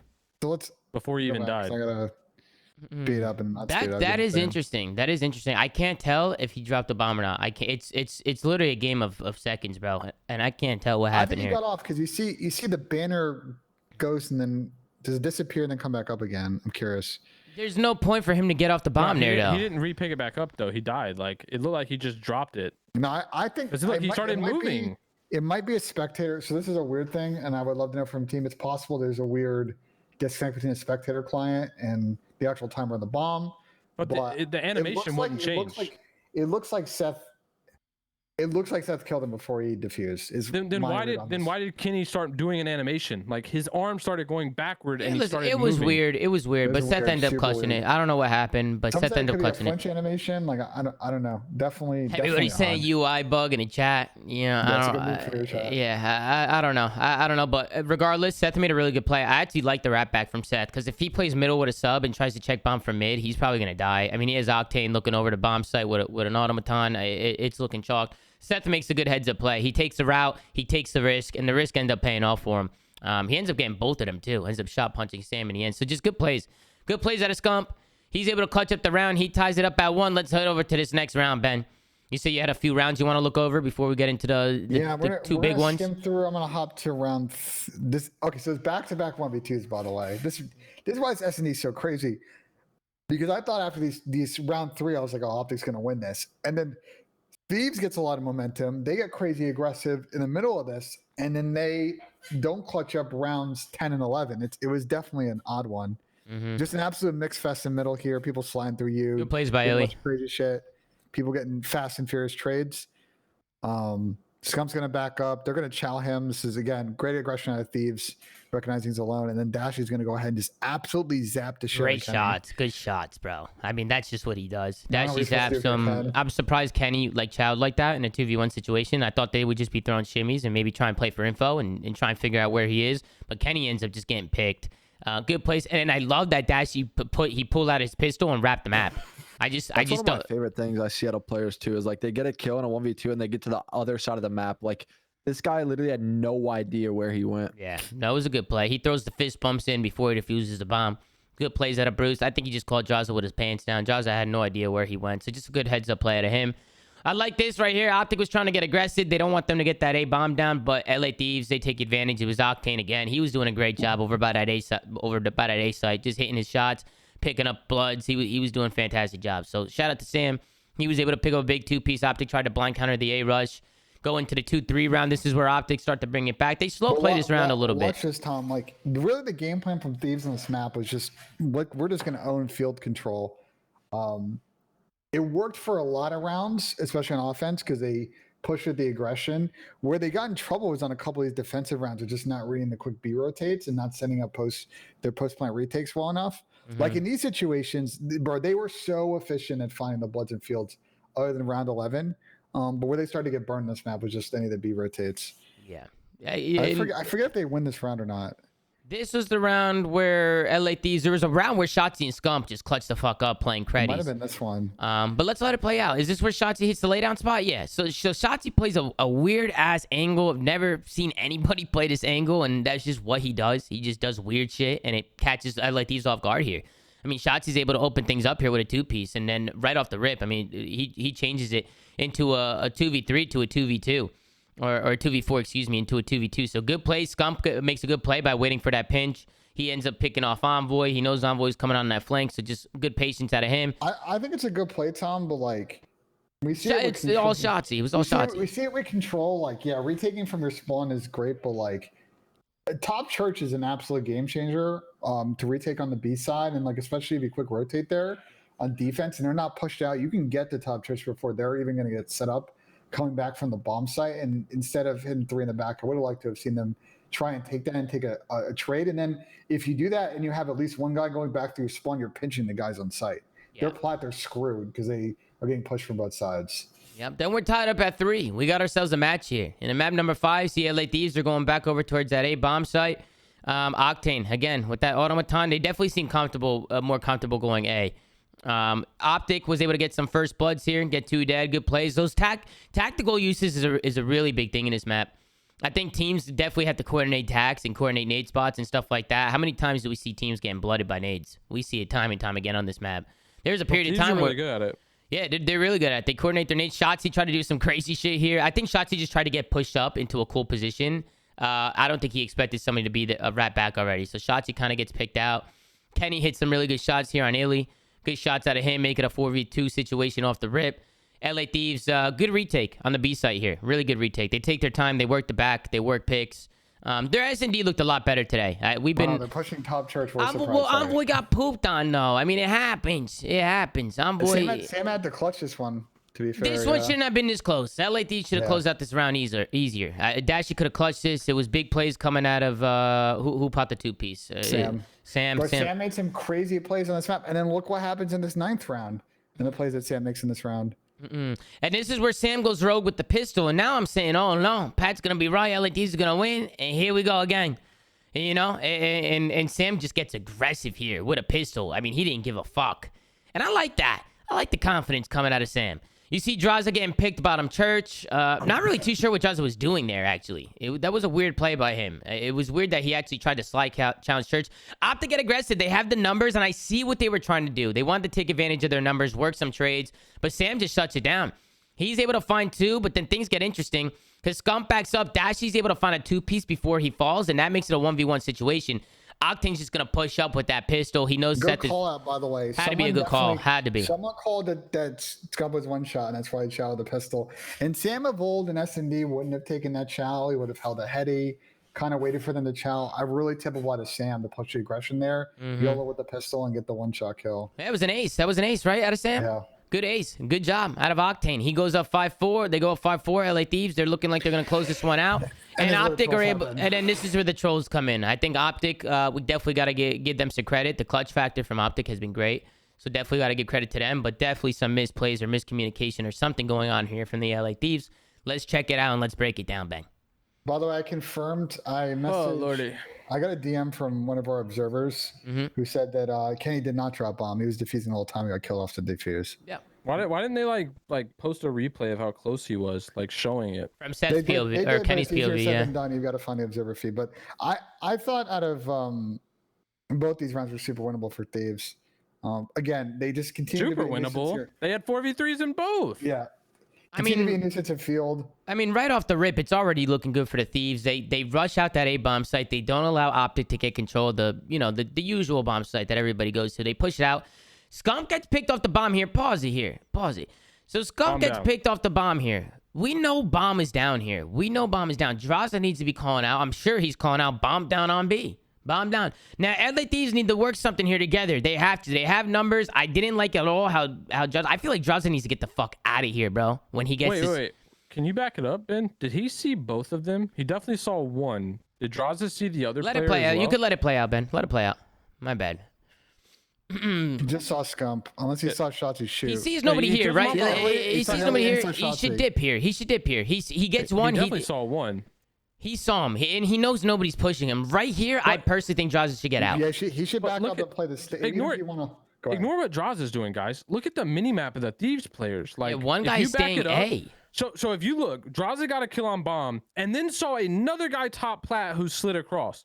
So no matter what, it's a 4v3, and you know exactly where one guy is. And the 7 and 8 literally look like they think they're still at A. Like they actually are still playing as if they're still at A bomb. It makes no sense. Bomb down on B and another guy top plat. Here's what I'm saying to my team. Please, for the love of God, hit top church and you have a freebie kill. Yeah. Or rotate to me. Like, just get to me. Do something. Just do something. You go top church and you're getting a free kill because these guys are so worried about the guy's plat. Well, where's Kenny? They'll likely...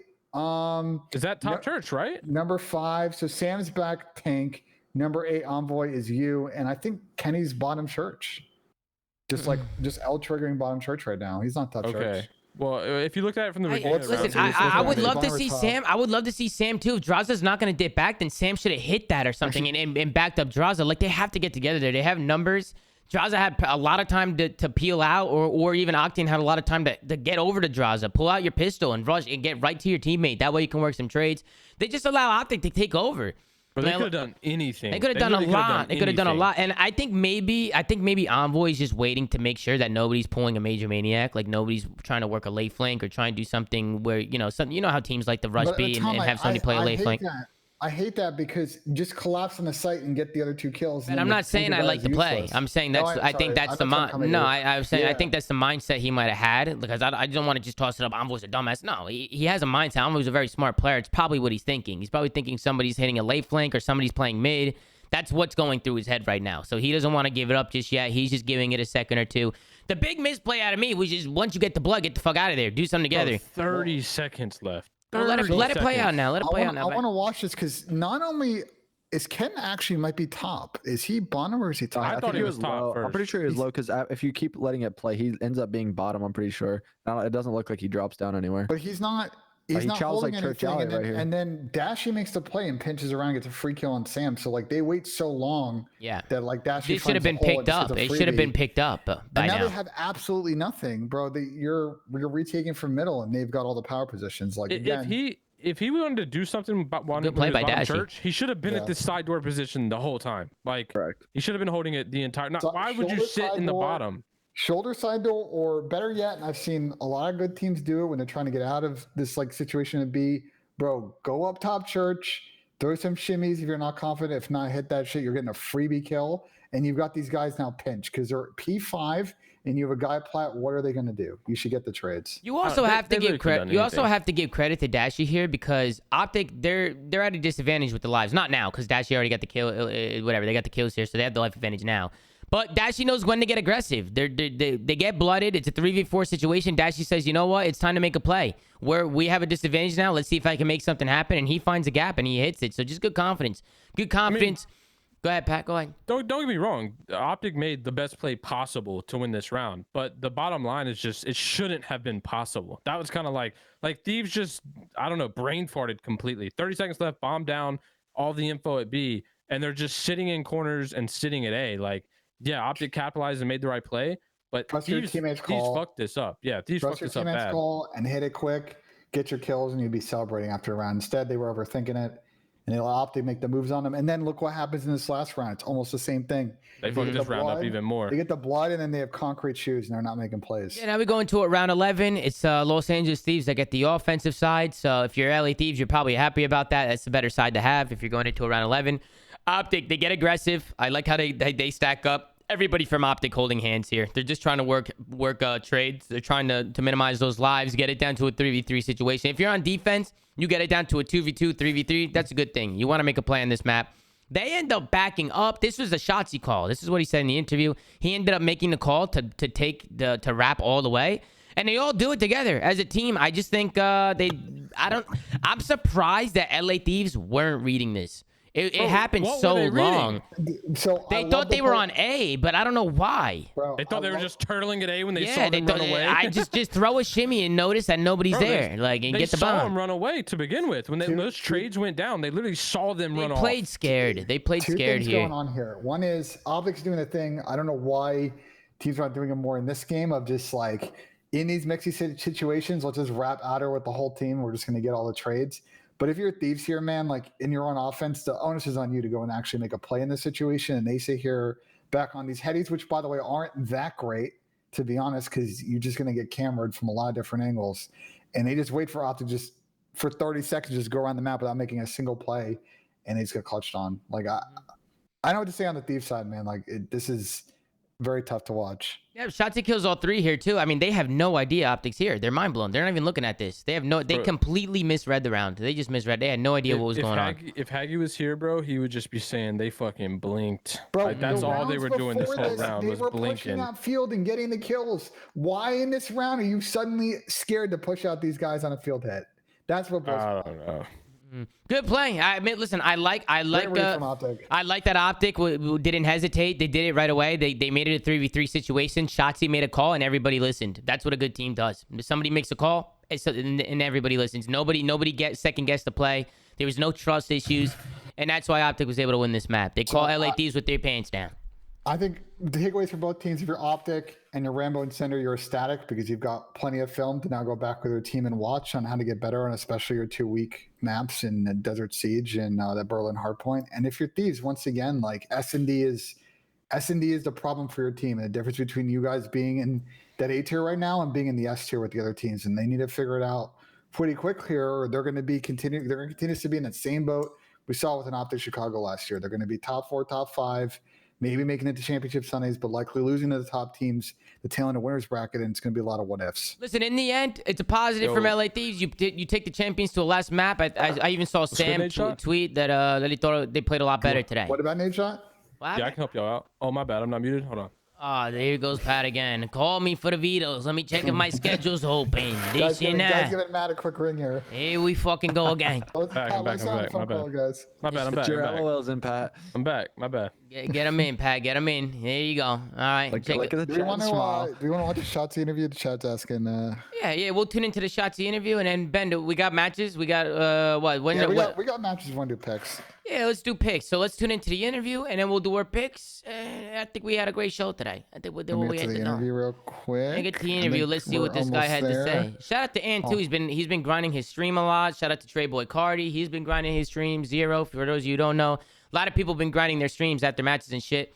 Let's tune into the interview with Shotzzy and see what he had to say. Spotlight with the one and only Shotzzy, the man that was getting 2 Ks and dominating that game. Great win, man.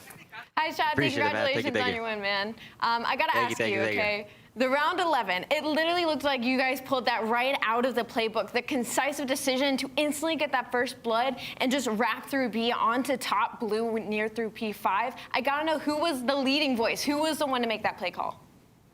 So that entire round, I was the one making every single little play call. Go. So our initial strat was to double nade the guy mid because we knew he liked playing there. And then from there, we obviously did what we did at A, and then we got a pick, but then we got blooded. So it was a 3v3, and then I said immediately, yo, let's wrap B. As soon as they get bomb, they're going to, slow play that, and we'll get their broken control. And once we did that, I killed a guy, one of the box corners mid-map, and then I killed the guy on A bomb, and then it was wraps from there. Yo, Shotzzy, that was a beautiful play and a clutch round 11. It's what championship teams do, so congrats. I wanted to ask you sort of about the veto strategy headed into this series. You guys played Desert Siege and Berlin. Were you guys trying to test new maps or what? Because it kind of put you guys in hot water, brother. It was a tough call. No, of course. Our desert, we're trying stuff out. We're definitely trying stuff out. I felt like we got a lot of bloods, but we were just, for some reason, getting picked in our 4v3s, and it kind of just led us to lose those rounds. I promise you guys, our desert is good. It's probably not good right now, but once we get more reps on it, I promise you, we'll be a different team on that map. And then when it comes down to Berlin, it's the same thing. We're in scrims, we're doing it really, really good, and then the matches, for some reason, people were flipping us out on P3 and all that good stuff. So once we finally get that situated, we'll be good on Berlin and Desert. Got to work on that P2. All right, champ, I'm going to leave the floor to you to go ahead and give some love, shout outs to family members, friends, even the Green Wall that's been cheering you guys on, that are just so damn happy that you guys were champs at that last one. Oh, it was one hell of a series. Like I said, shout out to the Green Wall. I know in my last interview I said shout out to every wall, but I meant to say Green Wall. So shout out to you guys. And obviously that was a close one, but we're gonna go back at it and try to fix up number 6. Shotzzy, you're a beast. You're a clutch master. You're an animal, man. I'll talk to you later. All right, you take it easy. Good interview. He's doing a good job with his brand, man. He's doing a good job. I think a lot of players should take a note. Keep doing your interviews, get your streams up, make some videos, do what you got to do. I think he's been doing a fantastic job. But good job by Optic Texas. I definitely think LA Thieves, they didn't look that bad today. Definitely got outslayed in the stats. First and third map definitely might have fluctuated the stats a little bit, but definitely some positives to take away for your LA Thieves if you're coming out of this series. So they're gonna go back. They'll come out stronger. Let's get into some predictions, man. We got some more matches coming up. Before we do the predictions, I just want to say the Havoc General, that Texas Nation team, I think is their name, just won their 5th Challenger Cup in a row. Oh wow, they're frying, bro. They're Do fine. you Those think guys are if they fine. played Paris and New York, do you think they could? Yeah, I 100, without a doubt. Of course they can. Smoke New York and probably Paris. 100%. 100%. I would definitely like to see Jordan in general and said some of those guys, Kismet, the Bulldog, got Havoc, all those guys, man. Those are good. They're good players, bro. They've been good players. And they've been showing out in challenges, bro. 5 challenges events in a row is not easy, man. Challenges is not a walk in the park. So that's a really good achievement. So shout out to those guys. Let's get into the predictions. Also, I wanted to highlight because I saw the standings. Optic #1 in the standings. We haven't seen a team #1 in the standings under their FaZe in like the last 2 years. So Optic, we have a new team at the top. I think they have FaZe beat by what, like 5 points? Ben, was it 5 points? They have FaZe and London beat by 5 points, but those three Very teams close. are like 40 Very points close. ahead of everybody else right now. Yeah. I feel That's like actually kinda crazy. yeah, Optic, FaZe, London. I mean, those guys are at the top by a long shot right now. They're definitely solidifying themselves as top 3. But let's get into the rest of the series that we're gonna be having. What is this? Thursday, Friday? When are these matches, Ben? Friday. These are Friday. All right, so we got London Royal Ravens versus Paris, Seattle Surge versus Optic, and then we got Minnesota Rokkr versus the Boston Breach. We got some good matches, man. London, Paris. Personally, I'm going with a London 3-1. I can see Paris coming out a little bit better, maybe taking a map or 2, but London's going to have Gizmo back. Those guys have been looking really good. I just don't see London losing this one, so I'm going to go 3-1 London. London 3-0. Okay, Pat? If London or if Paris still are playing with that Jimbo guy, Ravens 3-0. Come on, Pat. Get the guy more time, Pat. Let's give him another shot. Let's see what he can do. Bro, I feel like a lot of teams give a lot of people time and they waste a lot of time. Yeah, so. but he had one series, two Pat. matches. Come on. Listen, I've seen a lot of players and I've seen what I had to see. All right, we'll see what they end Ravens up doing. 3-0. Then we go. So you're saying hold on? You saying after shots he got fried in 2 series in Modern Warfare, you would drop them? He was shitting on people online. He was shitting. He was shitting. He went to LAN, had a bad event, came back home, continued to shit on people online, and then he finally fried on LAN the next event. Like, that's a completely separate argument. Like, I don't know. It's a very similar argument to no, it's not at all. Shotzi was frying the entire time. Oh shit! He just had a bad event. Let's get into the next series. Seattle Surge going up against Optic Texas. I personally have Optic in this one. Seattle had a really big win against FaZe. Can they do it again? I don't know. I could see Seattle making this a series. I could see them making this a series, but I don't see them taking down Optic. I'll go 3-1 Optic. I'll go 3-1. I could see Seattle maybe taking a map or 2, but Optic's going to take the series in my opinion. But what do you guys think? If Optic play the veto straight up, this is a 3-0. Okay, Pat? Yeah, I mean, listen, y'all know how I feel about Surge. This team is just pending a roster change. It's going to happen eventually. To me, if Optic experiment with their vetoes, yeah, it might go 3-1. If Optic just say, fuck it, let's just play our maps, 3-0 smoke show. Cool. And then we got the Minnesota Rokkr going up against the Boston Breach. I don't know how to call this one. This one's stumping me. I'm not sure where to go here. Minnesota, I feel like they're going to get better and better with their role change. I think they need more time to go back to the drawing board this week. They're going to be grinding all week. Same with Boston. I don't know. I'll go Minnesota 3-2. I'll go Minnesota 3-2. What do you guys think? I'm just pulling something out of my ass, to be honest. I have no idea. I have a hot take, which is I think this is a weird matchup for Minnesota because Breach is like a very good Berlin hardpoint team. And I don't really like where Minnesota's respawn game is right now. And Breach are not like the worst S&D team in the world. They're not like they're like in the top half of the league, I think, in S&D. If Minnesota play their best maps, they also end up being Boston's best maps as well. So I actually think this won't go to a game 5. I think Breach is going to take this one 3-1. Okay. What about you, Pat? I think Breach vetoes Gavutu and Rokkr vetoes Bokaj. So we're that's amazing for Breach because you get Berlin hardpoint like Berlin S&D. Yeah, but you're still gonna get Tuscan. I think I don't know. I think this could be close. I think it really relies on how Breach slays. Right, we've seen their capability when they kind of have those capsules has those moments and Nero has those moments. So. I'm still giving the edge to Rokkr in search, so I think this is probably going to go the distance, but I'll go Rokkr 3-2 as well. All right, JB, why don't you fire them off? London, Paris, Surge, Optic, Rokkr, Breach. Fire off your predictions. These matches are boring, man. I got a London Royal Ravens win with ease. I don't think Paris has looked good, to be honest. Smoke show? I don't think it'll change too much, in my opinion.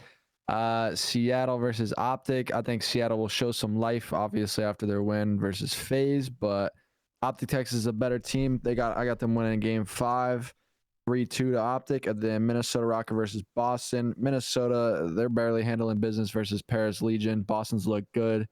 Zinni, lots of Winnie. So I got Boston Breach taking this one 3-1. Sounds good, JB, and thank you for joining us today on the show. We really appreciate it. Absolutely, I appreciate you having me, brother. It's an absolute pleasure. I also saw you got a new podcast, right? With Whole Shift. Yeah, we started doing a little just pregame kind of discussion, a little bit different than kind of what you do. So it's just let everybody know the name, where you can watch it. Let everybody know. Where can they watch it? Give them some more input, Jerry. You guys can check us out on my Twitch, twitch.tv/slack. We kind of just stream a little bit before the matches and kind of just do a little discussion about how the teams have played through the days and whatnot, and just kind of do a little dive into how they've been performing and whatnot. Appreciate you, Tom. Hell yeah, dude. Man. Hell yeah, I'll be tuning in. I'll definitely be watching it. I've been tuning into the reverse sweep and shit like that. People think because I'm on the flank, I'm like salty. Other people come up. I love it. I love when everybody eats, man. Everybody's more content the better. More content the better. I love watching people come out with new ideas and stuff like that. Speaking of the flank, Tom, I just want to give you a shout out. Record-breaking numbers on the stream, back to back to back. Levels here at the we're hitting new numbers, and we really do appreciate everybody who's been tuning in. We're glad you guys have been enjoying the show. I know the show becomes very opinionated, and a lot of arguments be breaking out between us and fans and stuff like that. But that's what it's all about, man. We're all very passionate about the game. So, there's definitely going to be a lot of arguments this year. A lot of people disagreeing with each other. But I think there's only one way to close out the weekend, and that's Mr. Ben Nassim hitting a puff for us to close it out. Ben, listen, we need you here. We need you here, Ben. We need this one. I hit a putt yesterday, so. You did hit a putt yesterday, but listen, today I'm going with a miss. Listen, but Ben, you're not here, right? I'm going with a miss today. Ben, I feel like today you're out of it today. I feel like you're out of it. I got 114,000 channel points on a miss. Oh my God. Wait, let me predict you. I'm predicting. 114,000 channel points on a miss. This guy just unplugged his camera. Ben, what the fuck are you doing? What the hell is that? Your dick? What is that? Ben, act like the camera's on, bro. We've seen what you done in the past. What the hell is that? Jesus Christ. Ben, get your hand out your pants. Oh, no practice shots, Ben. No practice shots. No way, Ben, what is this, bro? What is it? What is going on right now, bro? What is this, Ben? Ben, what? Ben, where'd you go? This guy's getting practice shots in. No, he's getting nervous. He's getting nervous. It's not looking good, Tom. He's getting fucking nervous. No, Pat, Ben, what happened? There you go. Oh, man. That could have been scary. Ladies and gentlemen, let's put Ben on the big screen, and let's see if he can sink this putt to close us out. Everybody make some noise. Drop some wins in a fucking chat right now. Everybody in the chat, drop those wins. He needs that energy. He needs that love. Pat's got 114K channel points on a Ben miss here, ladies and gentlemen. Who do you guys got? Drop whatever you gotta drop. Wins, lens, whatever you gotta do. He's got his slippers on. He's lining it up. And he sinks the putt to close out the weekend. He shuts everybody up, including myself and Mr. Bunjay Nassim. Icy as always. Mr. Ben, that's what I'm talking about, Ben. Yo. Fuck you, Tom, saying I'm gonna miss that putt. But Ben, come on, I just hyped you up, though. I just hyped you up. I like the play, but my bad, Ben. It's my bad, Ben. It's my bad. But listen, guys, make sure to like, comment, subscribe if you're watching on YouTube. Go to anchor.fm/theflank to check out all the audio sites that we're on. At The Flank on Twitter. Gert's doing a good job over there. Go follow The Flank. And guys, thank you so much for all the love and support recently with the shows, and not just the shows, the streams, the watch parties. Doesn't matter what we're doing in here. You guys are always in here showing love. Make sure to follow the stream if you haven't already, and just thank you guys, man. We love every single one of you guys. Thank you guys for tuning in, and we'll see you guys during the week in another episode of The Flank. Take care. Brush your hair. Have a good day.